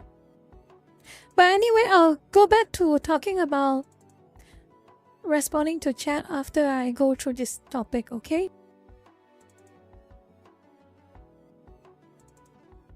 Okay. So, one of the bosses of Assassin's Creed Shadows has been recently interviewed by Eurogamer. And what he said was very, very odd and also very, very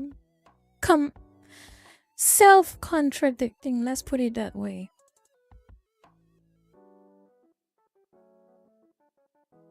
If you read through this article, I'll just bring with you all the cliff notes. of this article, okay? Long story short, this guy, what's his name? What is this guy's name? Mark Alexis Cote. He came out and admit.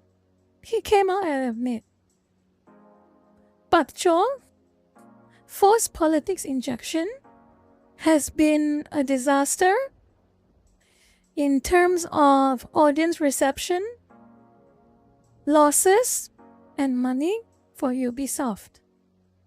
He said it. He admitted it. But you know what else he said? Just because it's been a disaster for us, we will keep doing it. just because it's a disaster, we will keep doing it. Because apparently to them, they are like, and I am not exaggerating, they actually see themselves, if you read the interview with him, that they are like real life assassins. They are LARPing as assassins.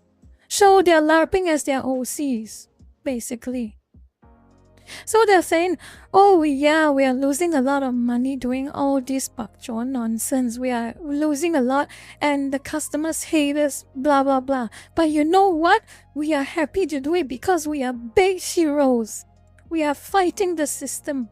We are fighting the establishment. We are standing up to oppression. That's basically what this boss is saying. That's what he's saying. And you know this Kote guy? He seems to have directly contradicted his CEO. Yves Guillemot said that he made a PR statement. I think a month ago or so ago, he said that we at Ubisoft do not intend to make our games overtly political in relation to real-life events, and that we focus on entertainment first and foremost to a wide audience. And here we go, this Kote guy coming out and saying his CEO is wrong.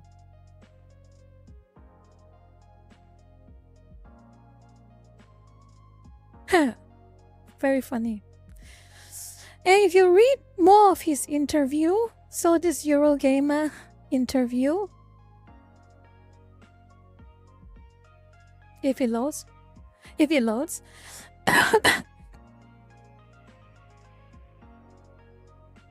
read this Eurogamer interview, you will find out that he says a lot of very stupid things. He says a lot of very, very stupid things. Firstly, he's saying that all of the people who are criticizing Ubisoft and Assassin's Creed Shadows, they are all villains. That's what he's trying to say. They're all villains. And that we, as in them, the developers at Ubisoft, are heroes who are standing up for freedom, who are standing up against oppression by making the very heroic decision of developing a game no one wants to play. Oh yeah, such a big heroic decision right there. Such a big heroic decision.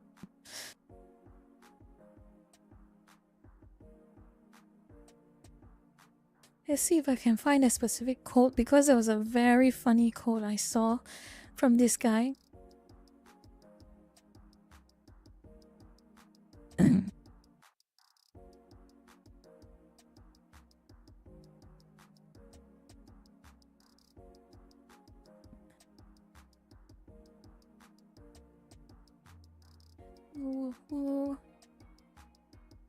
Well, I can't find it right now. I cannot find it right now. But she basically said something along the lines of, Ubisoft was always woke. Again with that argument. How well did it go with Rocksteady? How well did it go exactly with BioWare?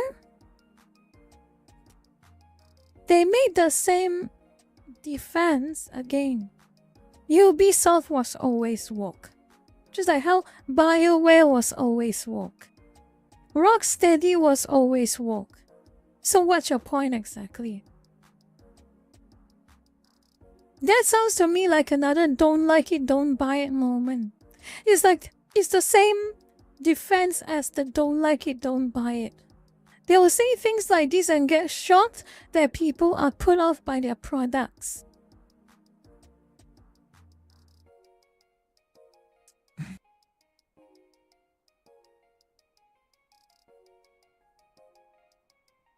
Exactly. Whoa. To be fair, has a lot of meanings behind it. Which is why I enjoy using the word bakjo a lot more, because it zeroes in on a very specific form of messaging and mindset.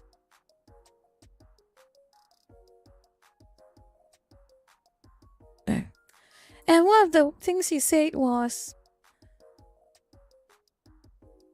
he wants this Kote guy still trying to double down on Ubisoft has always been trying to be historically faithful to their culture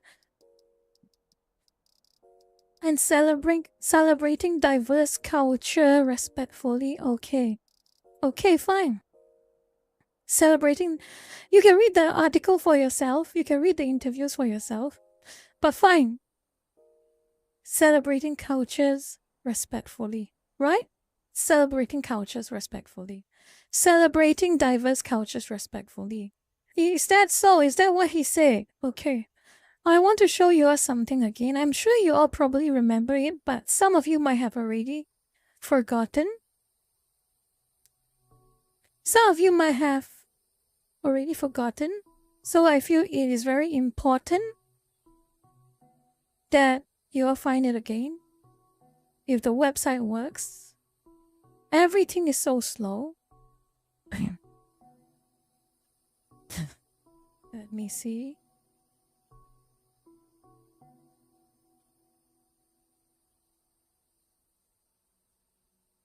Okay.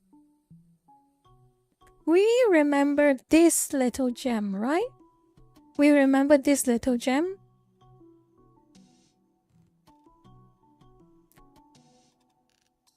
Stealing? Appropriating? A random artist One Piece anime sword prop and passing it off as Yasuke's sword? We remember this, right? Where is the respect? Where is the respect? Huh?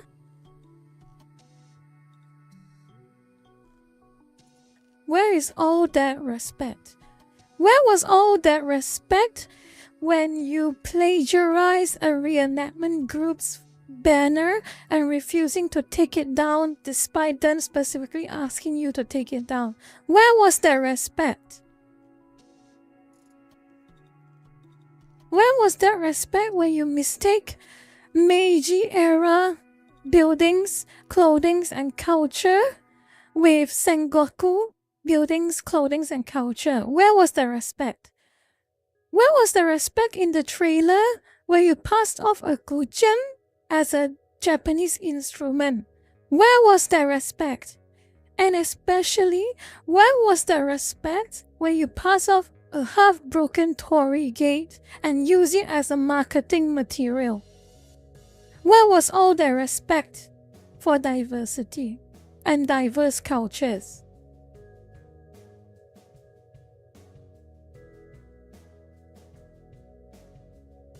Where is it? Where has it all gone to? I can't find it. I can't find any respect. Oh yeah, remember this article? I want to find this article. I want to find this article.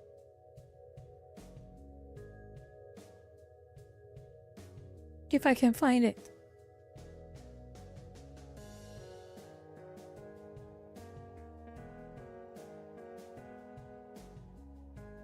I remember this article so vividly, and it is a bit interesting how they tried so hard to hide it after it was found out. If I can find it. If I can find it.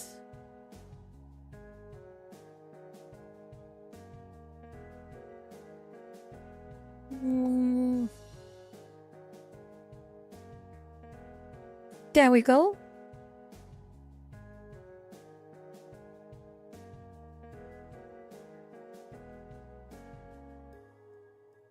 Load, please.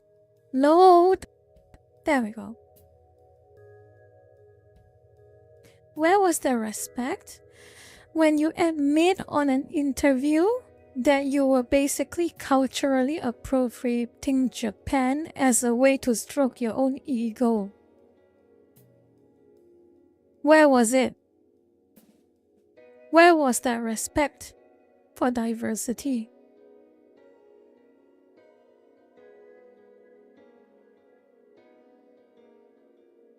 So spare me. Spare me the lies.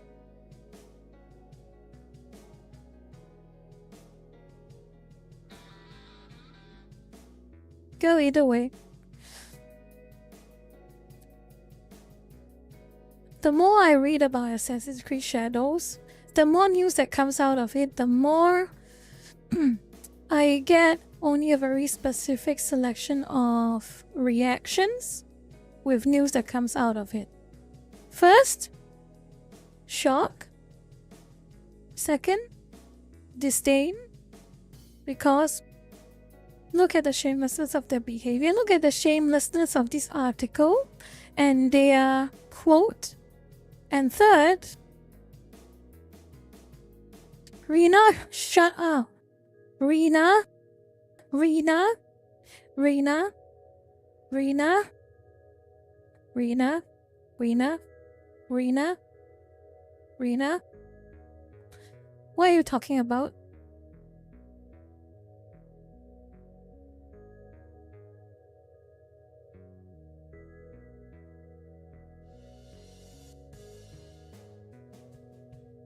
Rena? You better run. Don't let me catch you again.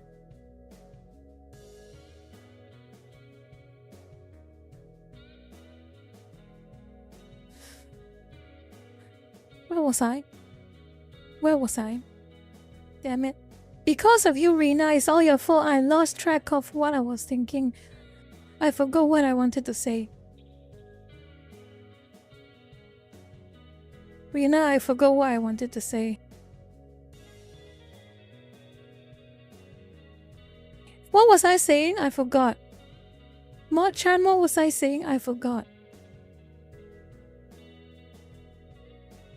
It's all your fault, Rena.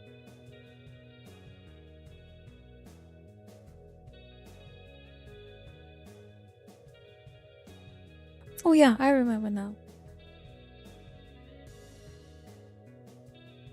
Shock, disdain, and lastly, incredulity. I am laughing at their attempts at lying. They have been found out, they have been exposed, and they still dare to try to lie through their teeth to our faces that they are respectful, that they are mindful, that they care about diversity. You don't care about diversity. All you are caring, Ubisoft, at this point in time, in my opinion, is to deface other people's culture or turning them into stereotypes. I don't believe you. So anyway, like I say, I am not looking forward to Assassin's Creed Shadows, but I am looking forward to the drama that comes out of it. I will watch it. It is more entertaining than the game itself.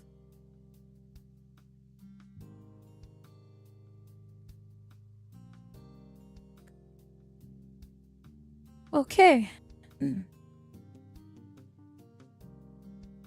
Oh boy. I don't want to talk about this, but it is so... A lot of YouTubers, a lot of VTubers and YouTubers have talked about some of the dialogue from Dragon Age Veilguard, remember? Oh wow. I saw those videos of the dialogue and the interactions. It was something. Oh my god, it was something. I don't even know what to say. I don't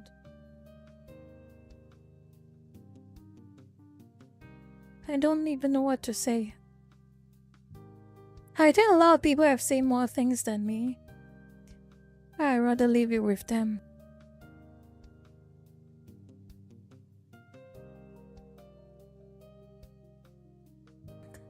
Oh my god. Doing push-ups because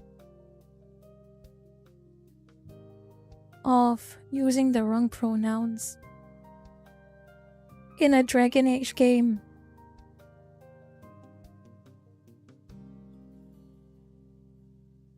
That's all I'm going to say about it.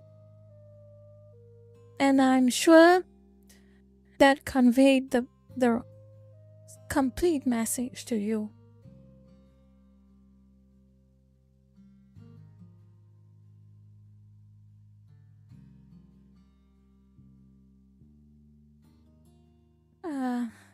Return to form.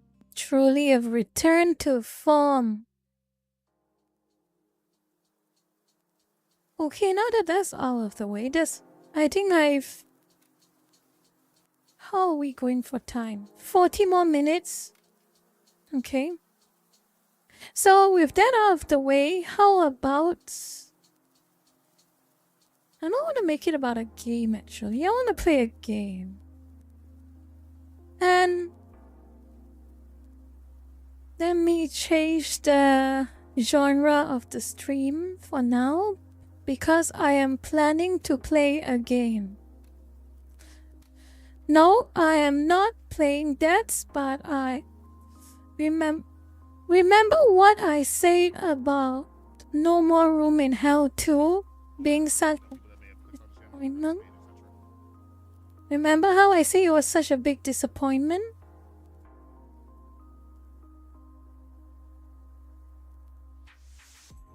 I am going to play some... let me see. Okay. Done. Let's save it.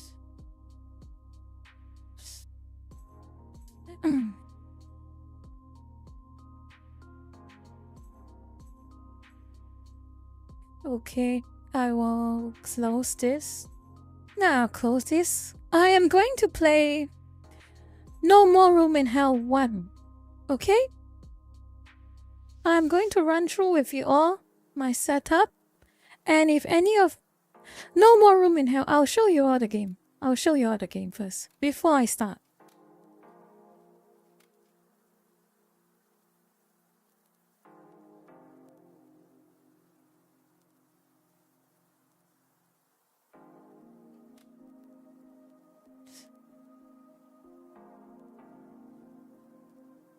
Okay. This is the game. Yeah, I'll move away. This is the game. No More Room in Hell. It is a free game, unlike No More Room in Hell 2. It is free. It is 100% free. So what I'm going to tell you, Lucas, right now is I will be... Hold on.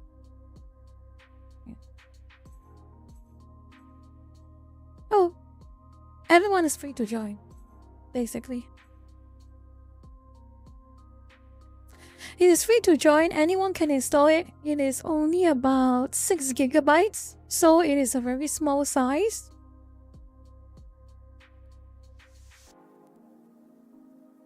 And it is on the Source engine, which means it is also very gentle on your PC.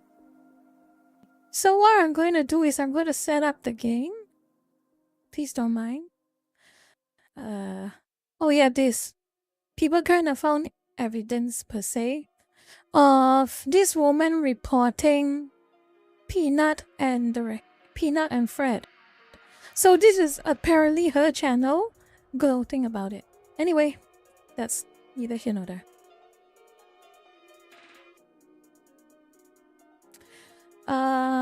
Let's move on to the gaming room. I will launch it. Oh, Showa American Story. Okay, before I go into gaming, I'll have a look at that. Why get copy strike? Copy struck by YouTube.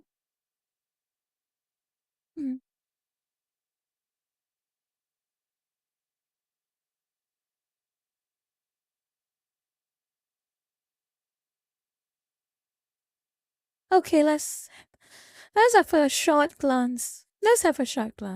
Then me. I'll go back to the chatting to the chat room, and let's have a look. Showa American Story. 3 days ago, I suppose. 3 days ago? Yep, that's right, 3 days ago.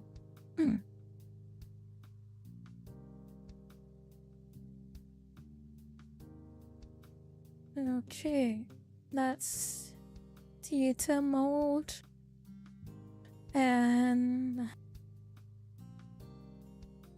okay. I hope it won't be too loud and that I don't get copy struck our playlist.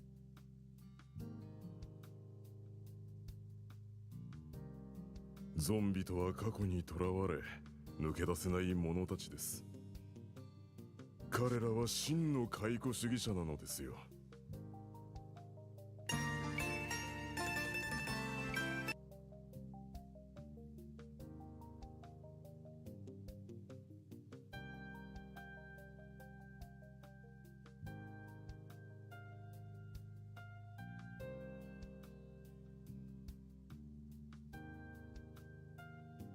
Yeah, I just watched a bit of gameplay.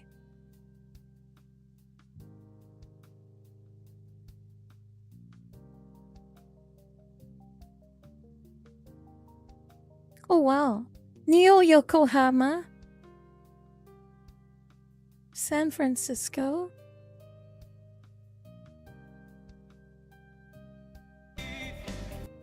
Okay, that is definitely gonna be copyrighted, I'm sorry. I'm keeping it muted.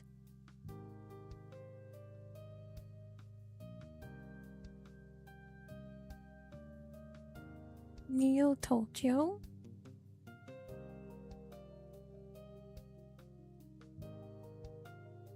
Interesting.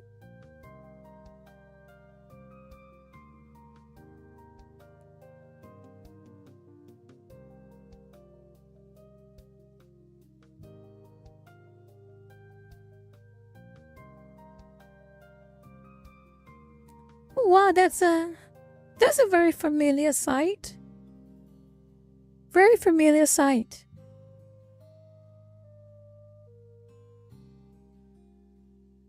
Okay, this game looks interesting. I wonder if there's co-op. I wonder if this game has co-op. Oh yeah, it has co-op, doesn't it? Or does it? Or is it single player?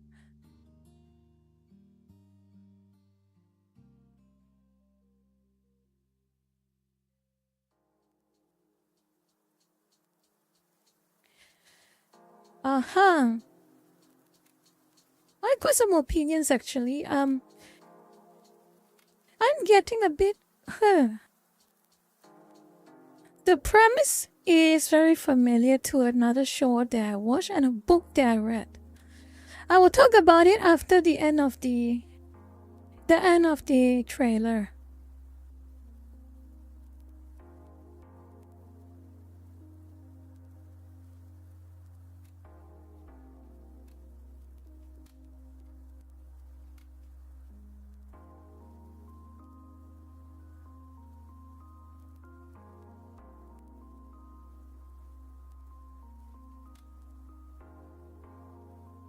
Okay, it's good enough. Okay, my opinion on it is it is a very familiar. It reminds me of something that I read and I watched. Have you heard of Man in the High Castle? Have you heard of a book or show called Man in the High Castle?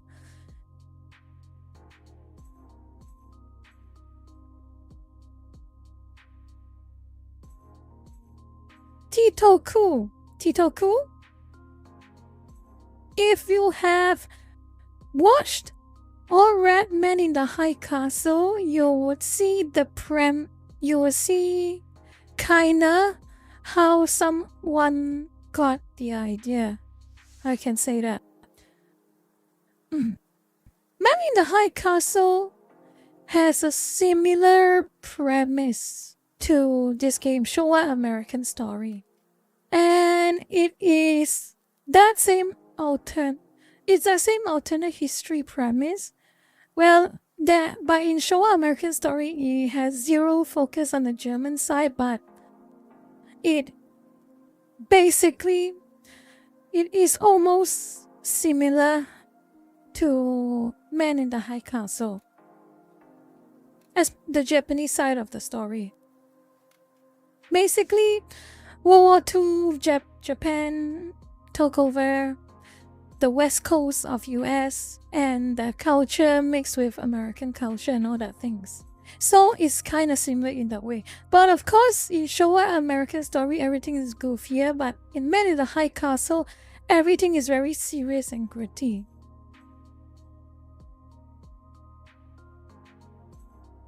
So it's not really that outlandish because, first and foremost, Man in the High Castle already has the premise of at least part of US being controlled by the Japanese. And of course, you have your typical Japanese entertaining, wacky ideas that you are used to. The book is more entertaining than the show. The show is interesting for like the first 3 seasons, then it gets bad. Unfortunately. Okay, that's the end of that. I want to get back to the gaming. Maybe try and get one game. If I can. Hold on, let me see. If I can properly set it up. Hold on.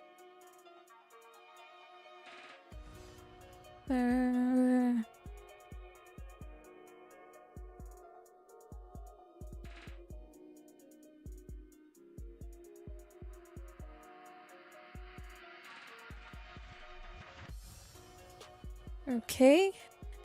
I'm going to set it up now.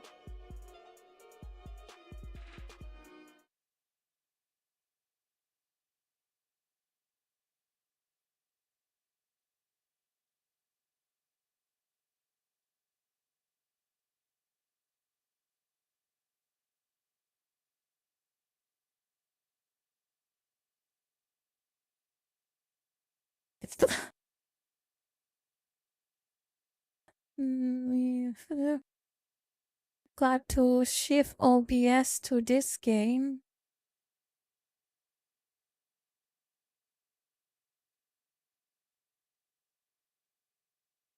Oh wow, very big screen.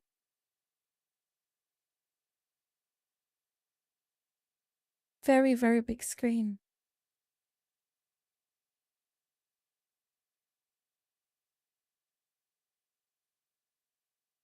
Okay.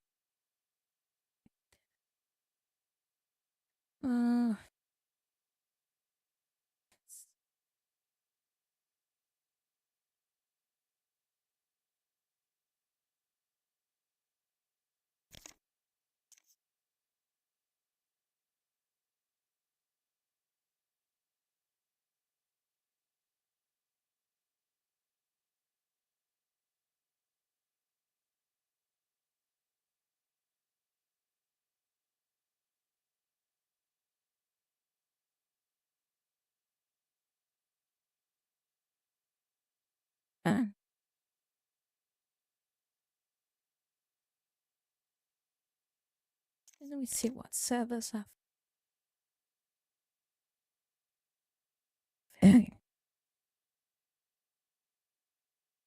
Yeah, I'll just create my own server. If anyone wants to join, just join, okay?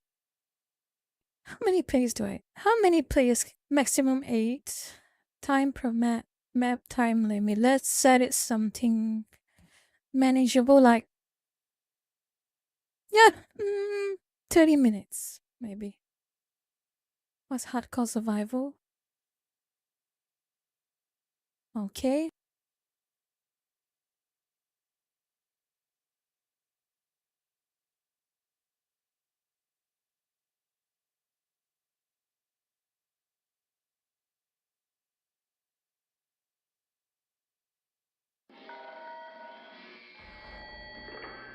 So is this how you expected things to go? Starving to death in an isolation cell? Real smart decision, I can tell. But I can give you a new choice. You can stay here and perish. Or you can help me and I can give you a way out in return. Promise. I moved one of the military crates down there. Not sure what's inside. Controls I have to get. I just reinstalled the game. I have to make sure I know the controls. Inventory 1, ammo inventory 2. Okay. Okay. Anyone's free to join. If you can find me. I also got you something that might help. I left it outside your cell. It's not much, but I hope it helps. Let me get those doors open.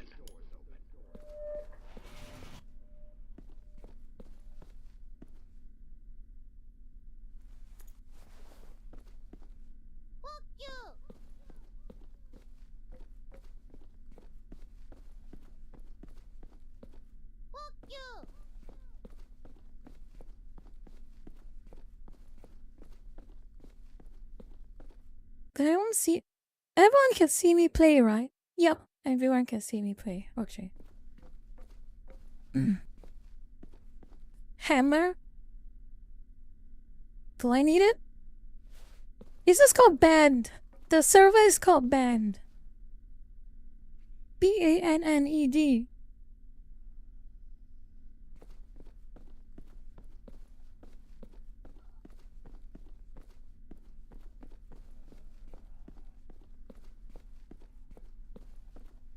I haven't played this game in a very long time, so if I suck at it, I am sorry. I am very sorry if I suck at it. What would be a good... You'll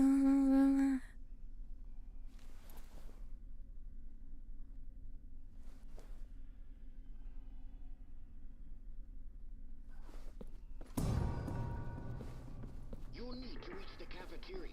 The way there is closed up tight. You'll need to go to security and open the shutters. Damn it.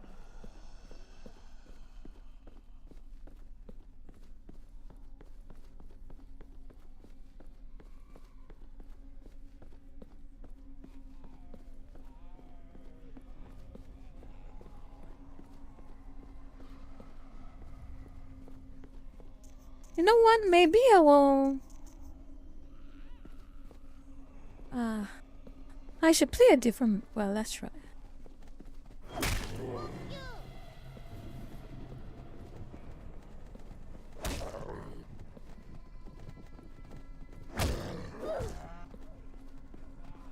Oh no. Oh no! Why is that the case? Why is that the case? It shouldn't be so hard.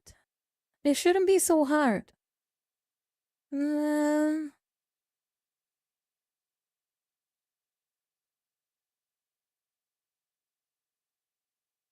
shouldn't be the case. It shouldn't be the case at all.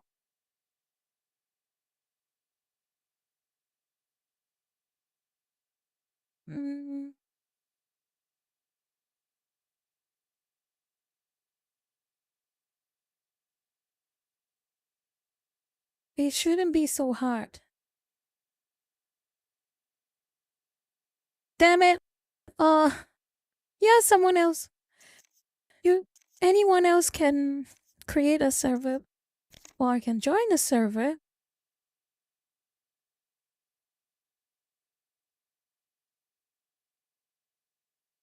I can join. I can join an empty server.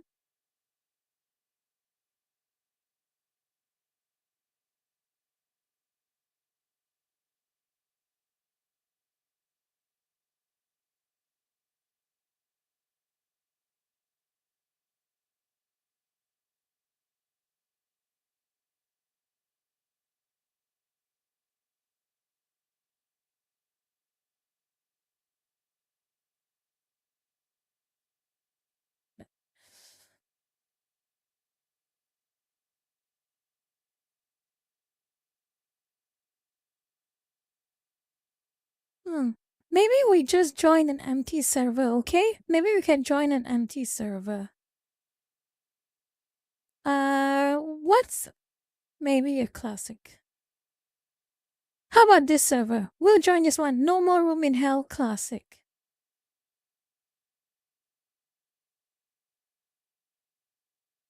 Would that be okay with you all?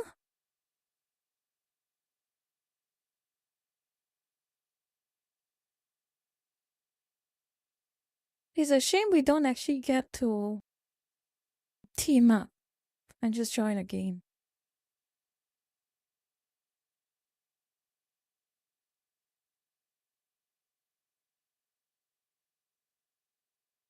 Let me see.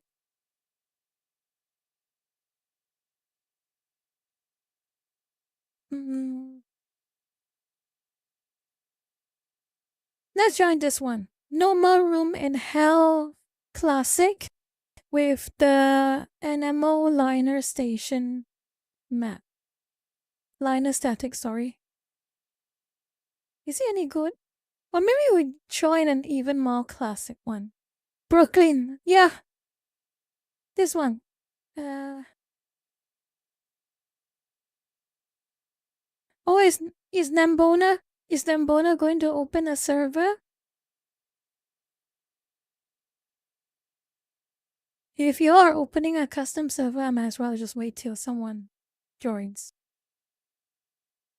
Can be flexible that way. Up to you all. Okay, let me have a look. Refresh all.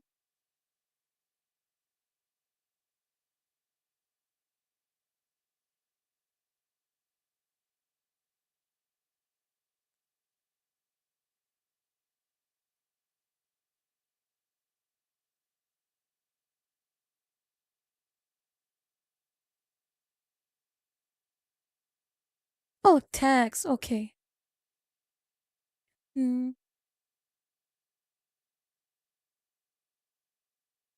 Where is the name? History. Start with a B. Sort by name.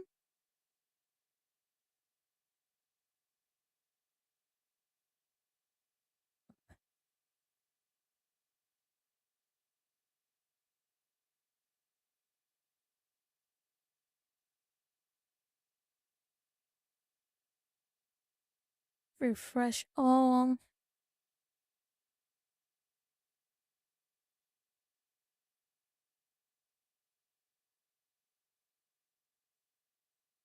That is a lot of service.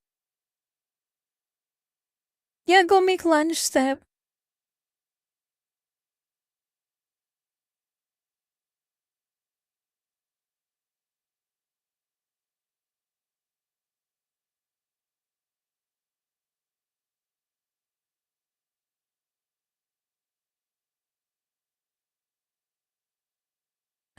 You're oh, that's why you're firewall.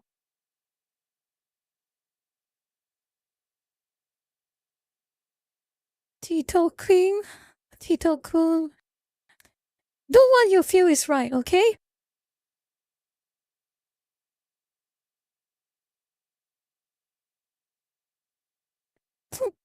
Take care, Sab.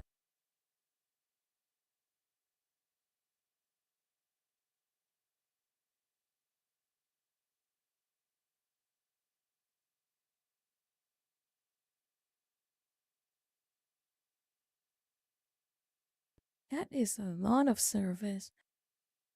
This shows you how popular this game is, even though it is such an old game. It is still very popular even amongst Asians, interestingly enough.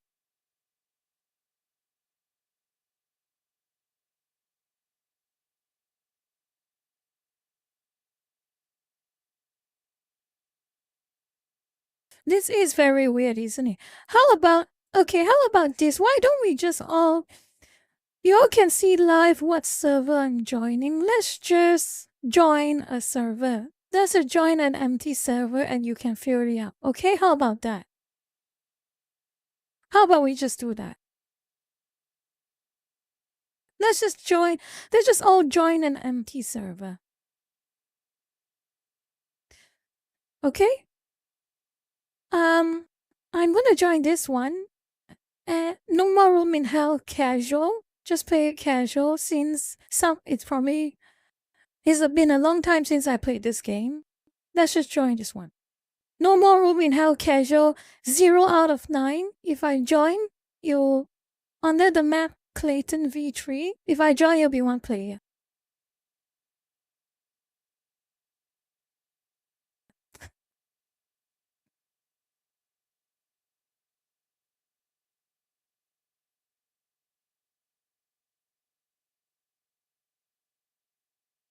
What? You can't be serious. Why are there so many? I just want to join a clean server. You just... No.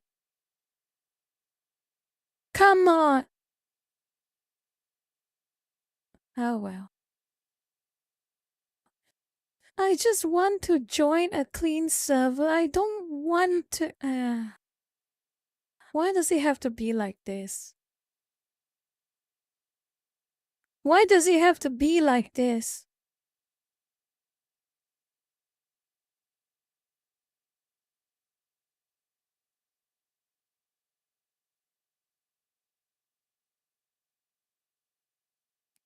Let's just find a different server, okay? This is not ideal. Damn it. Is there any vanilla server? No more room in hell classic? Okay, let's join this classic. No more room in hell classic. 0 out of 9 players. Linus static V1. Let's do this one, okay? Let's just do this one.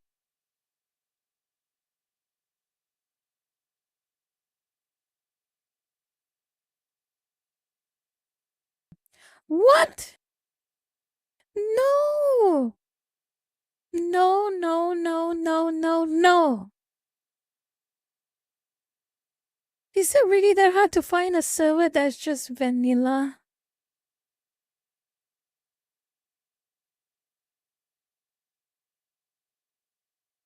Is it really that hard to find a server that's just vanilla and nothing, with no frills?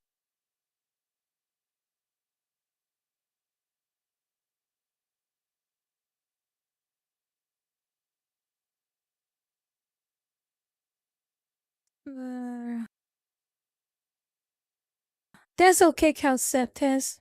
I'll find something. I'll find at least one server that works. How about this one? How about this one? No more room in hell. No more room in hell. 0 out of 8 Broadway. Let's try this one. Let's try this one. Remember this server.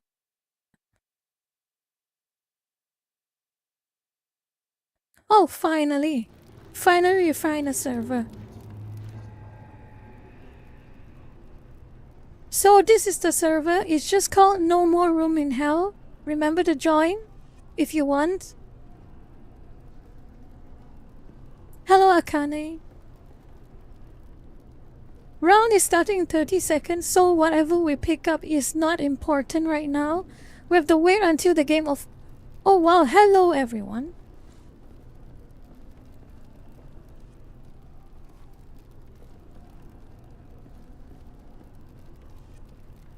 Walter White, welcome. OMG, Banmin.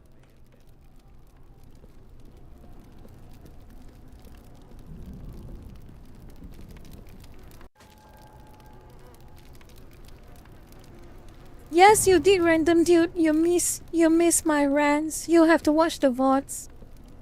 I need to pick up a weapon. Ooh, full bar. Oh, Walter White has the full bar. I need a weapon. I need something. I need something.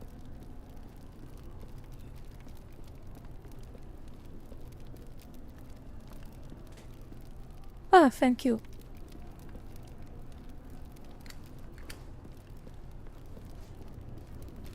This will have to work. Let's go.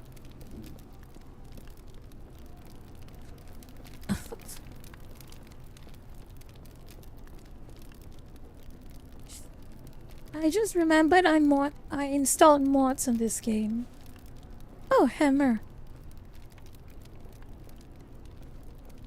Get up here.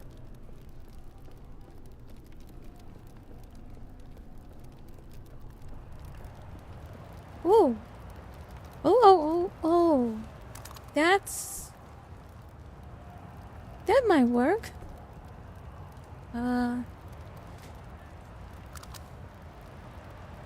Oh yes, full load. I'm fully loaded.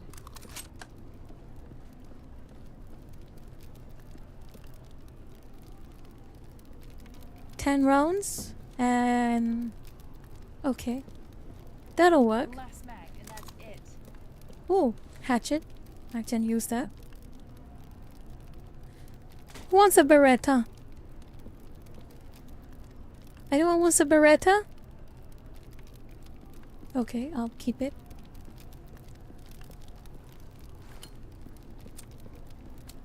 Let's see how...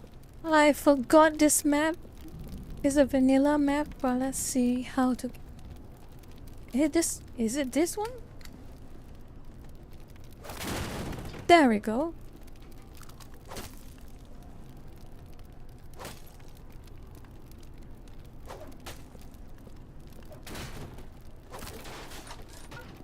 There we go. Remember to shove.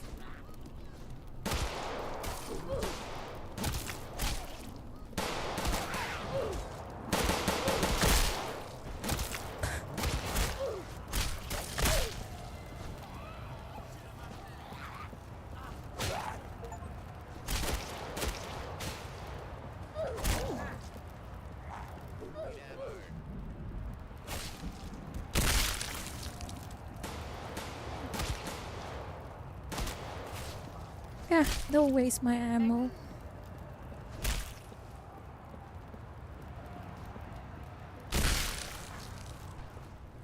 Whoa.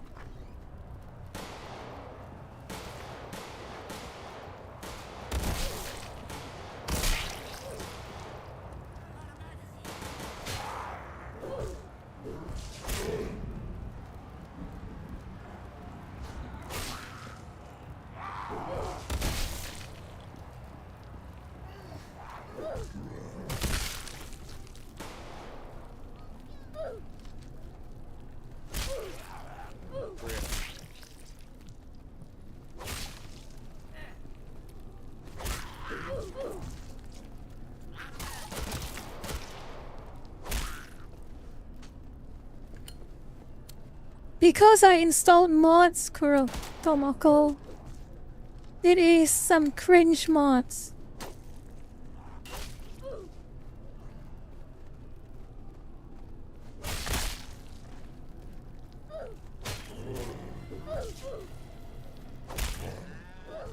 Damn it. How is this zombie reaching?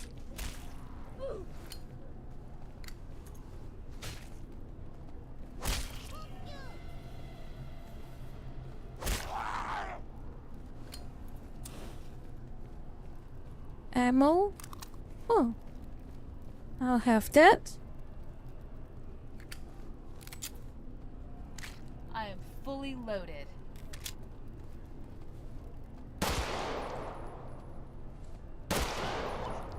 That worked.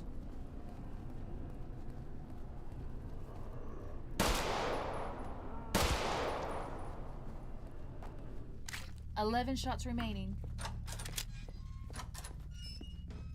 Some shotgun, anyone? Shotgun?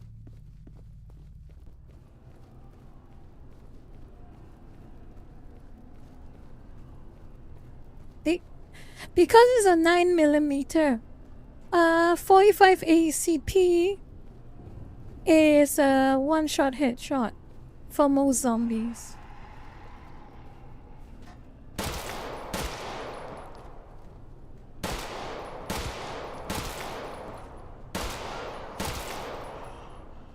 I've got 4 shots.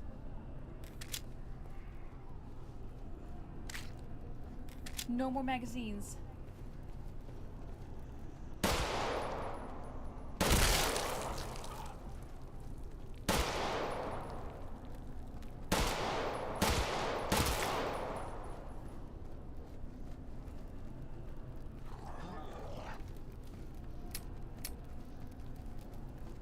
Okay. That's right.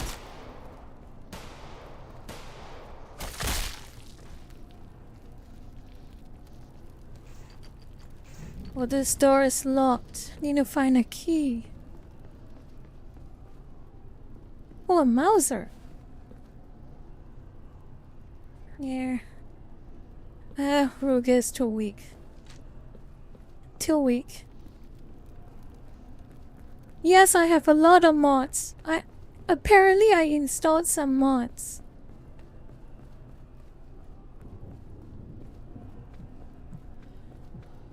Nothing else of value here?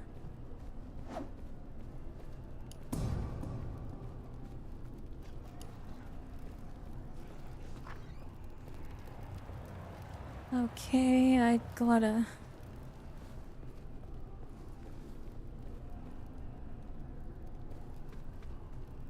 Jeez.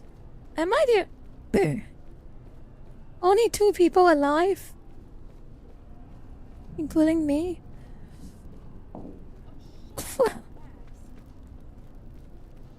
Zazia 19. I don't want to play Hand Showdown because he has PvP. If it was just PvE, then I would have played it.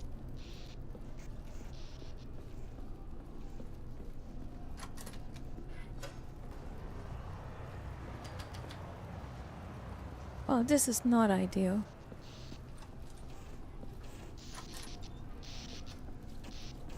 Another shotgun.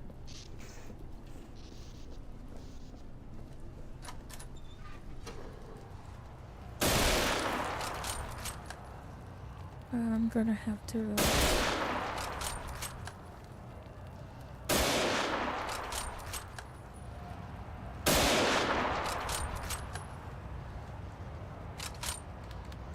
I've only got 1 mag.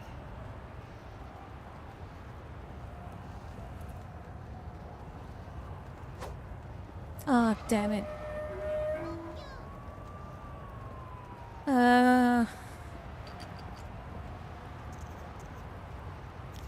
know what? Let's restart the round since everyone. Let's just start over.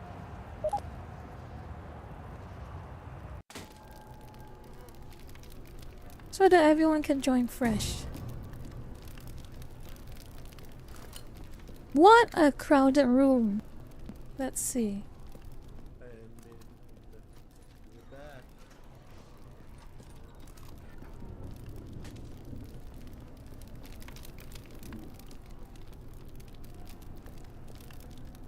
Shovel.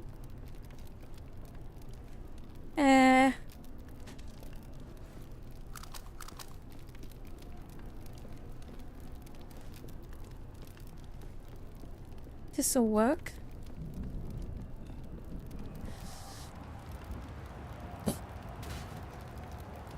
Who wants a sniper rifle? Who wants a rifle?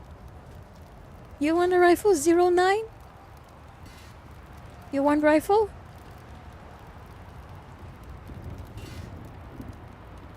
Oh. Trying to see. I think we have what we need. Let's get going. No durability issues with melee. let's get going. Once we heat up this lock, they can go.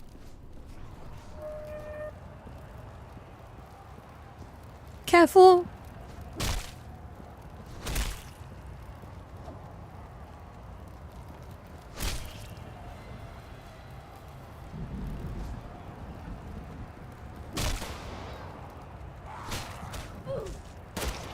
Careful.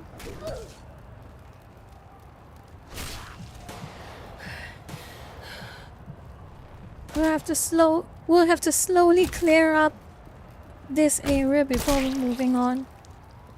There is a lot of zombies. Slowly clear them up. Oh no! Damn it!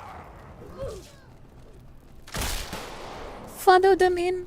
Don't go out too. Don't go out too.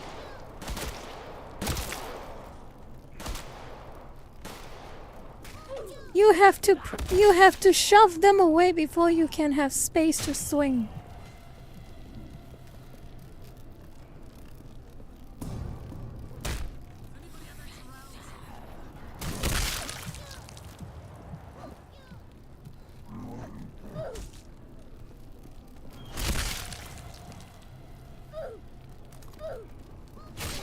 Who is outside?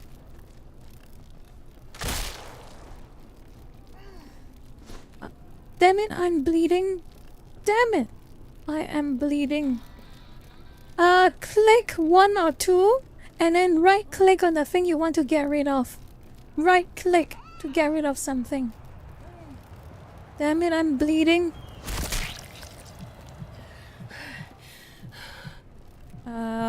This is not ideal.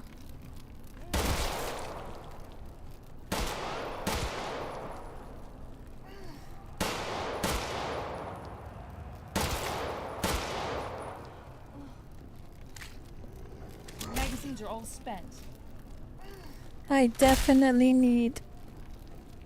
I will need bandages or I'm dead.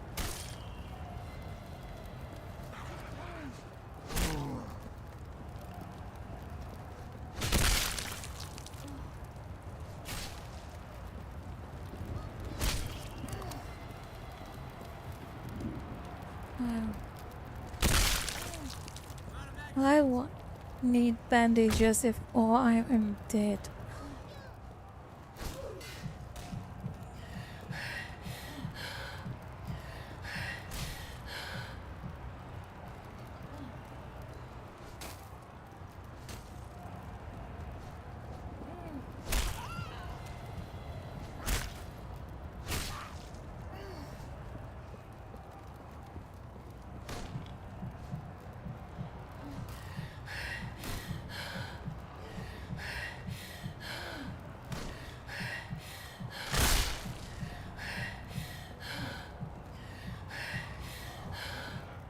Nope! Ambulance is completely empty.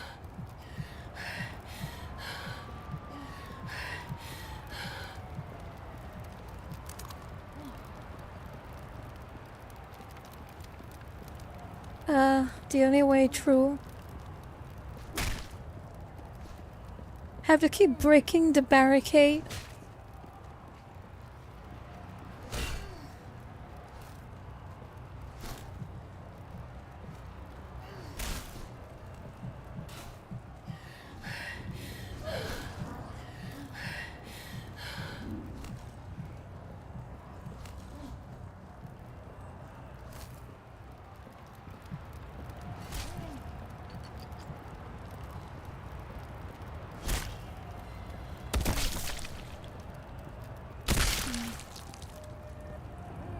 Okay, we'll have to go through here.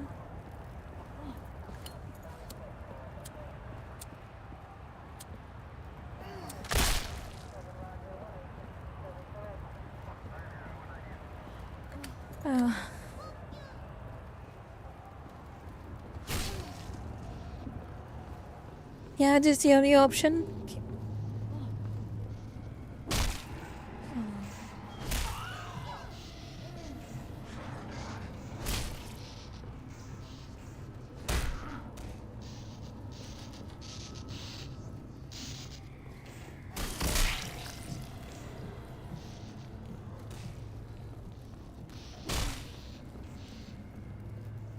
I definitely.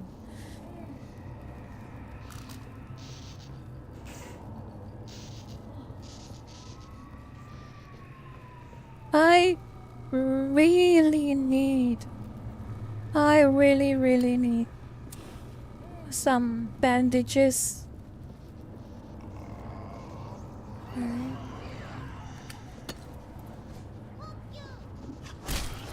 I am almost dead because of the stupid bandages.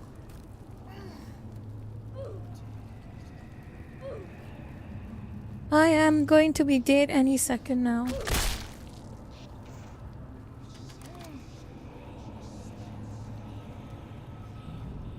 Oh, there we go. Damn it. Okay. Thank you. Lifesaver, literally.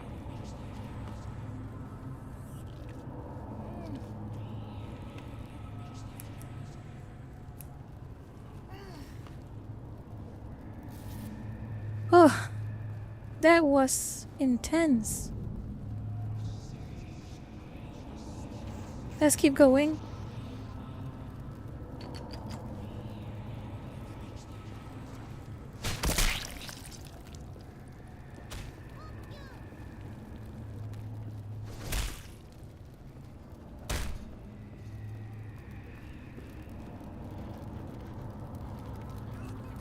What's this? Got 14 rounds left. Yes, you're 100% right, Sushi.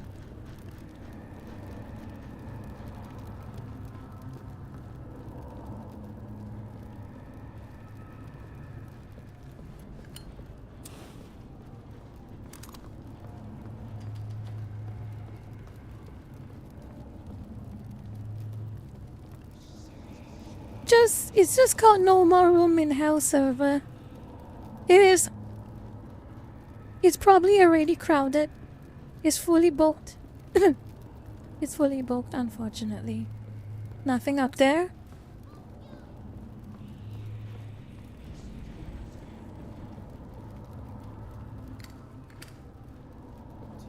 Fully loaded, I'm good to go.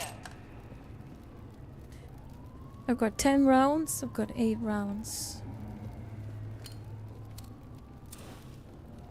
I guess this is the only way.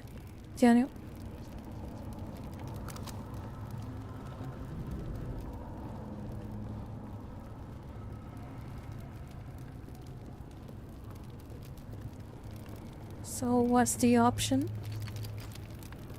I've only got one mag.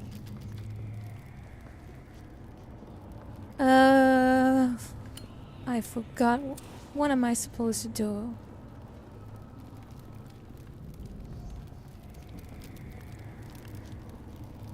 Now to find something explosives.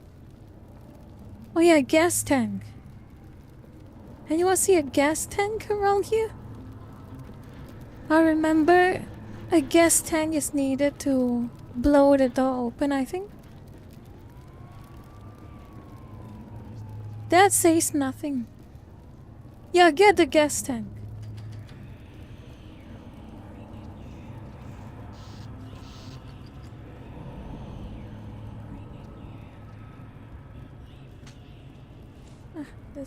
This will keep me light. Oh shit! Here they come! Here they come!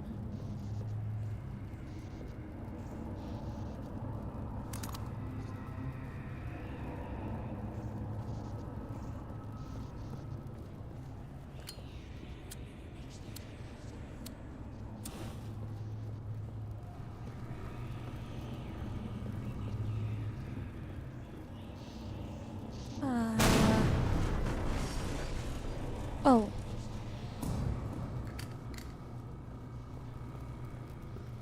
Someone got the way, okay.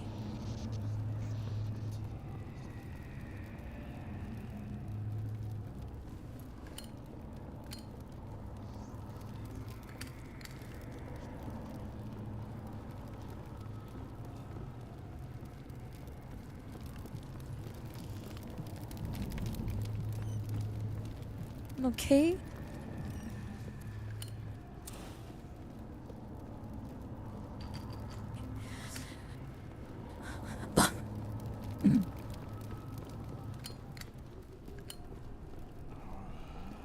Oh, place is...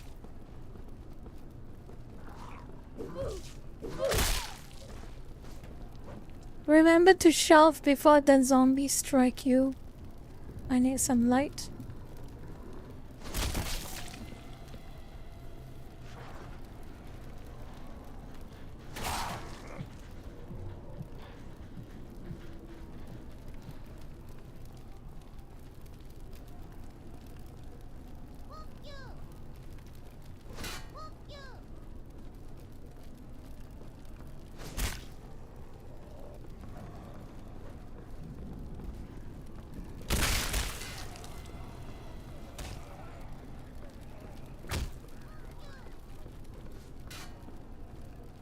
Ooh.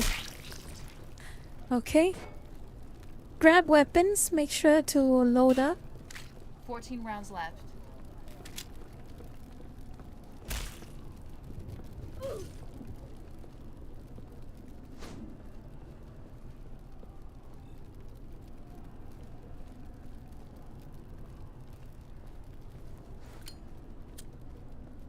Nothing here. Okay.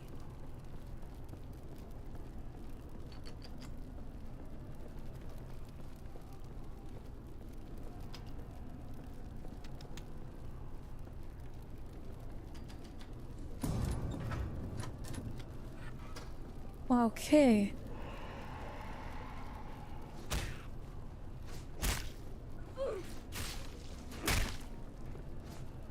Bandage? Anyone need a bandage? Anyone need bandages? If you're bleeding, you should hold on to it. Okay. Back in the streets.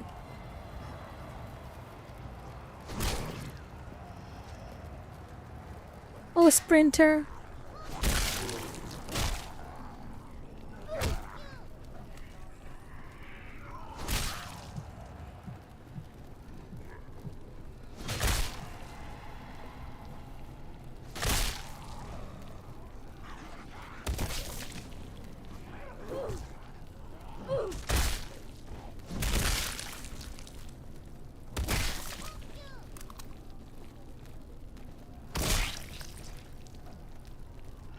Oh my god. Don't be afraid to use your weapons if you save up on ammo.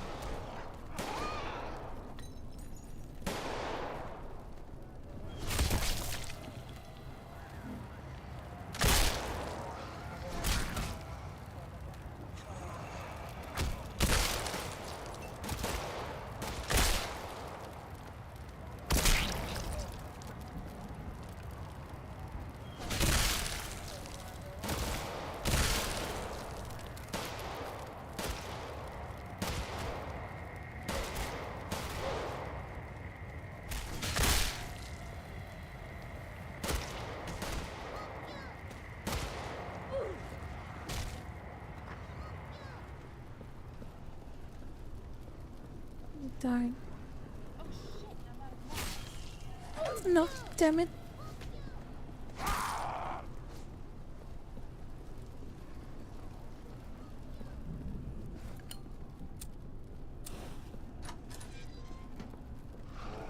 Oh shit. Okay, I need to move back a bit.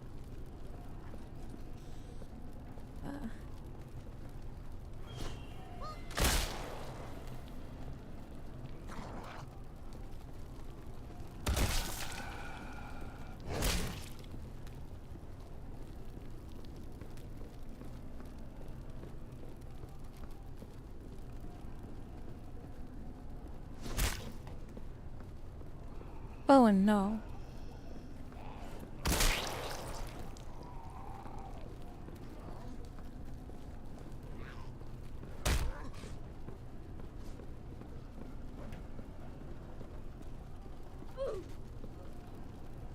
Someone die? Did someone die?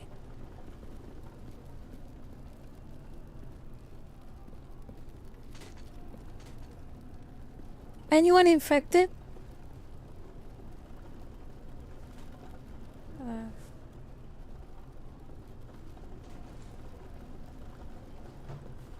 Walter, game, take medkit, use.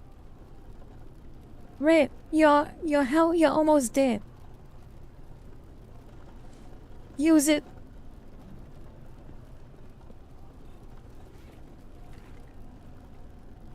I need.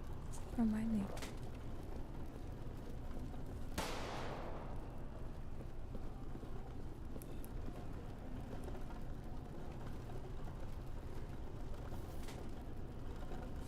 Let's go. Let's go.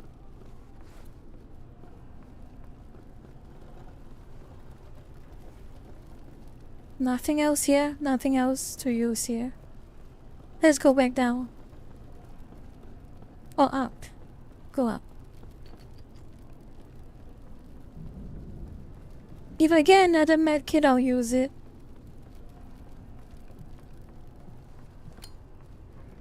Oh.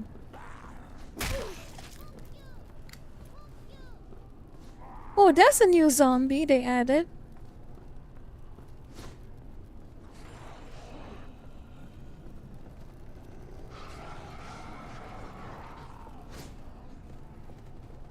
Oh.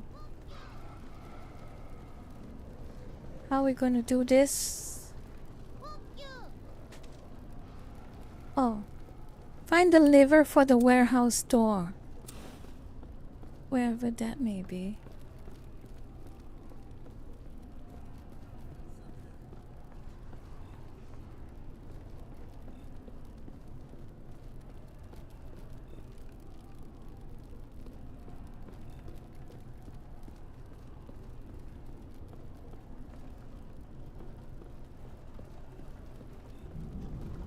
Find the lever for the warehouse door.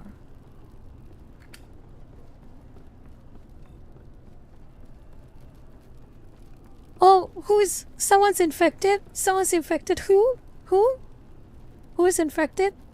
Take the pills. Whoever's infected. Who? Take the pills to stay longer.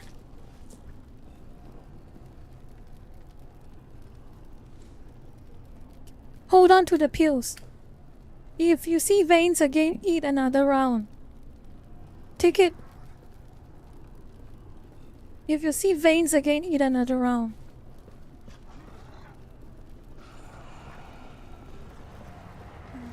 So.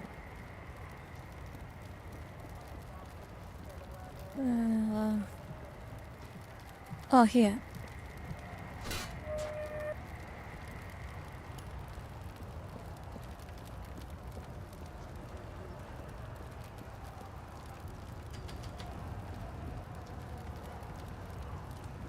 Find lever for warehouse door.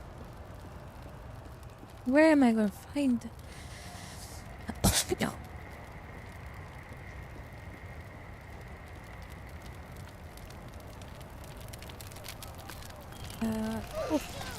How did I... Oh. How did I not see... I got trapped.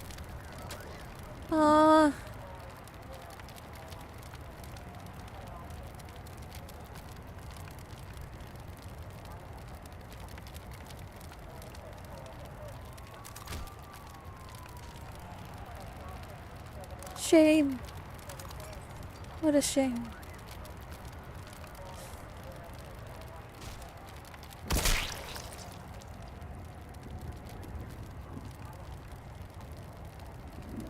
I think if you all keep going with the map, if you win or fail, this will be the last. I'll end the stream after this is over.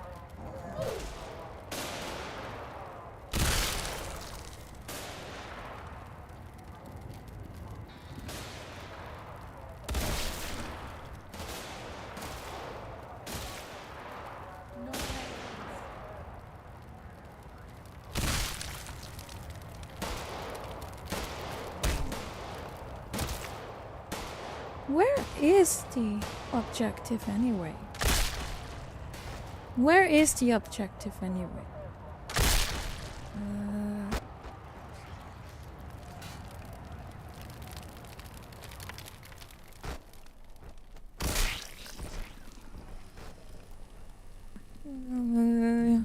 I forgot where the objective is.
Oh no.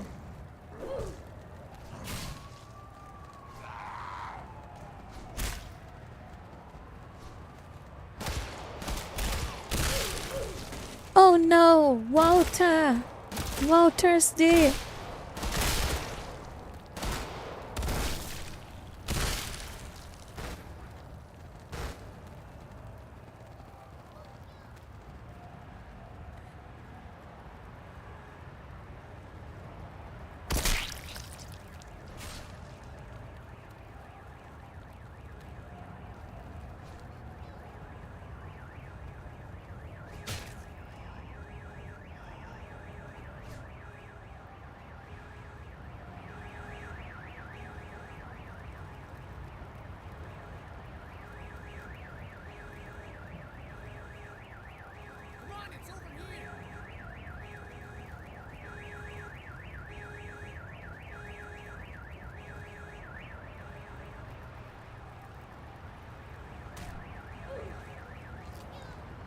Oh no.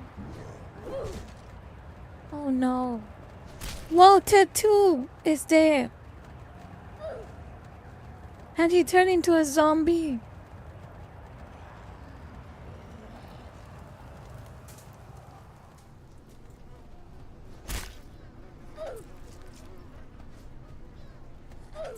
Oh no.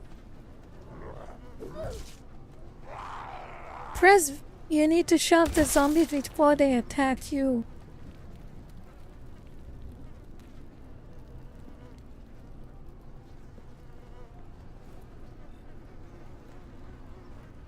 You need to clear the room before you can. Oh no.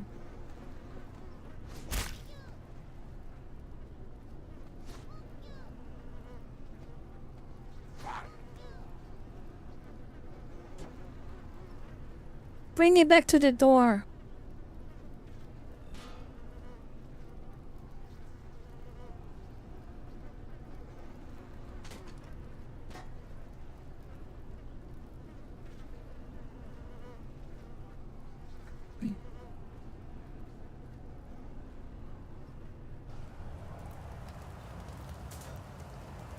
Oh boy.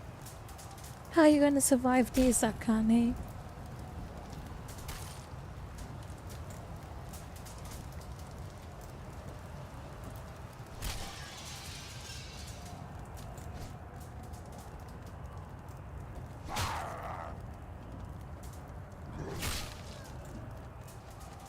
There. Oh boy. That's a lot of them. You can't run. You cannot run. One hit and you're dead, Akane.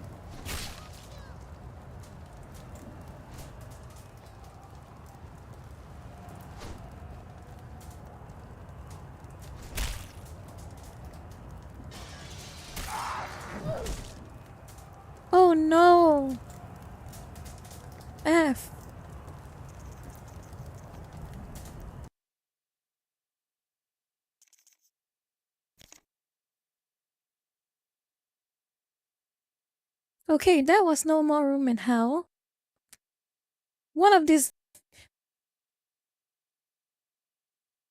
Okay, that was No More Room in Hell. One of these days on a gaming stream day, maybe we can get a chance to play it a little longer than today. Maybe we can get a chance to play a little longer than today. I think we have gone for 3.5 hours, which is a pretty solid time. It's a pretty solid time, I think. It's first attempt at a multi-stream. I think it's not bad. I hope that I'll close this. I hope you all enjoyed today. There was a lot of ranting again, unfortunately. There is never an end to it, unfortunately, as well. I think I'm almost out of voice. I think my voice is almost gone. I think I should end it. And I'll see you lurkers on Wednesday. Okay? Yeah, I'm gonna try and end the streams a bit earlier until I fully recover. But there's like 3.5 hours, so it's not really all that early anyway. I'll see you on Wednesday. So, expect that. And what do y'all think? Should I stream exclusively on one platform or should I multi-stream? What's your opinion, lurkers? Multi-stream or single platform?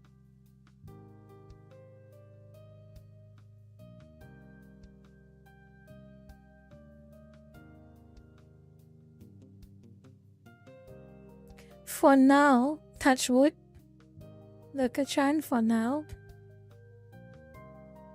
I'll think about it. If I want to do it multi, I'll let you all know. And if I want to do it single, I'll also let you all know. Maybe by the end of tomorrow, I'll know for sure. But whatever I feel like. Whatever I feel like. So, that's the end of tonight's stream, and I'll see you all on Wednesday, okay, lurkers? Hope you enjoyed it as much as I felt good ranting. So, take care of yourselves, and make sure to eat well, drink well, sleep well, watch your health.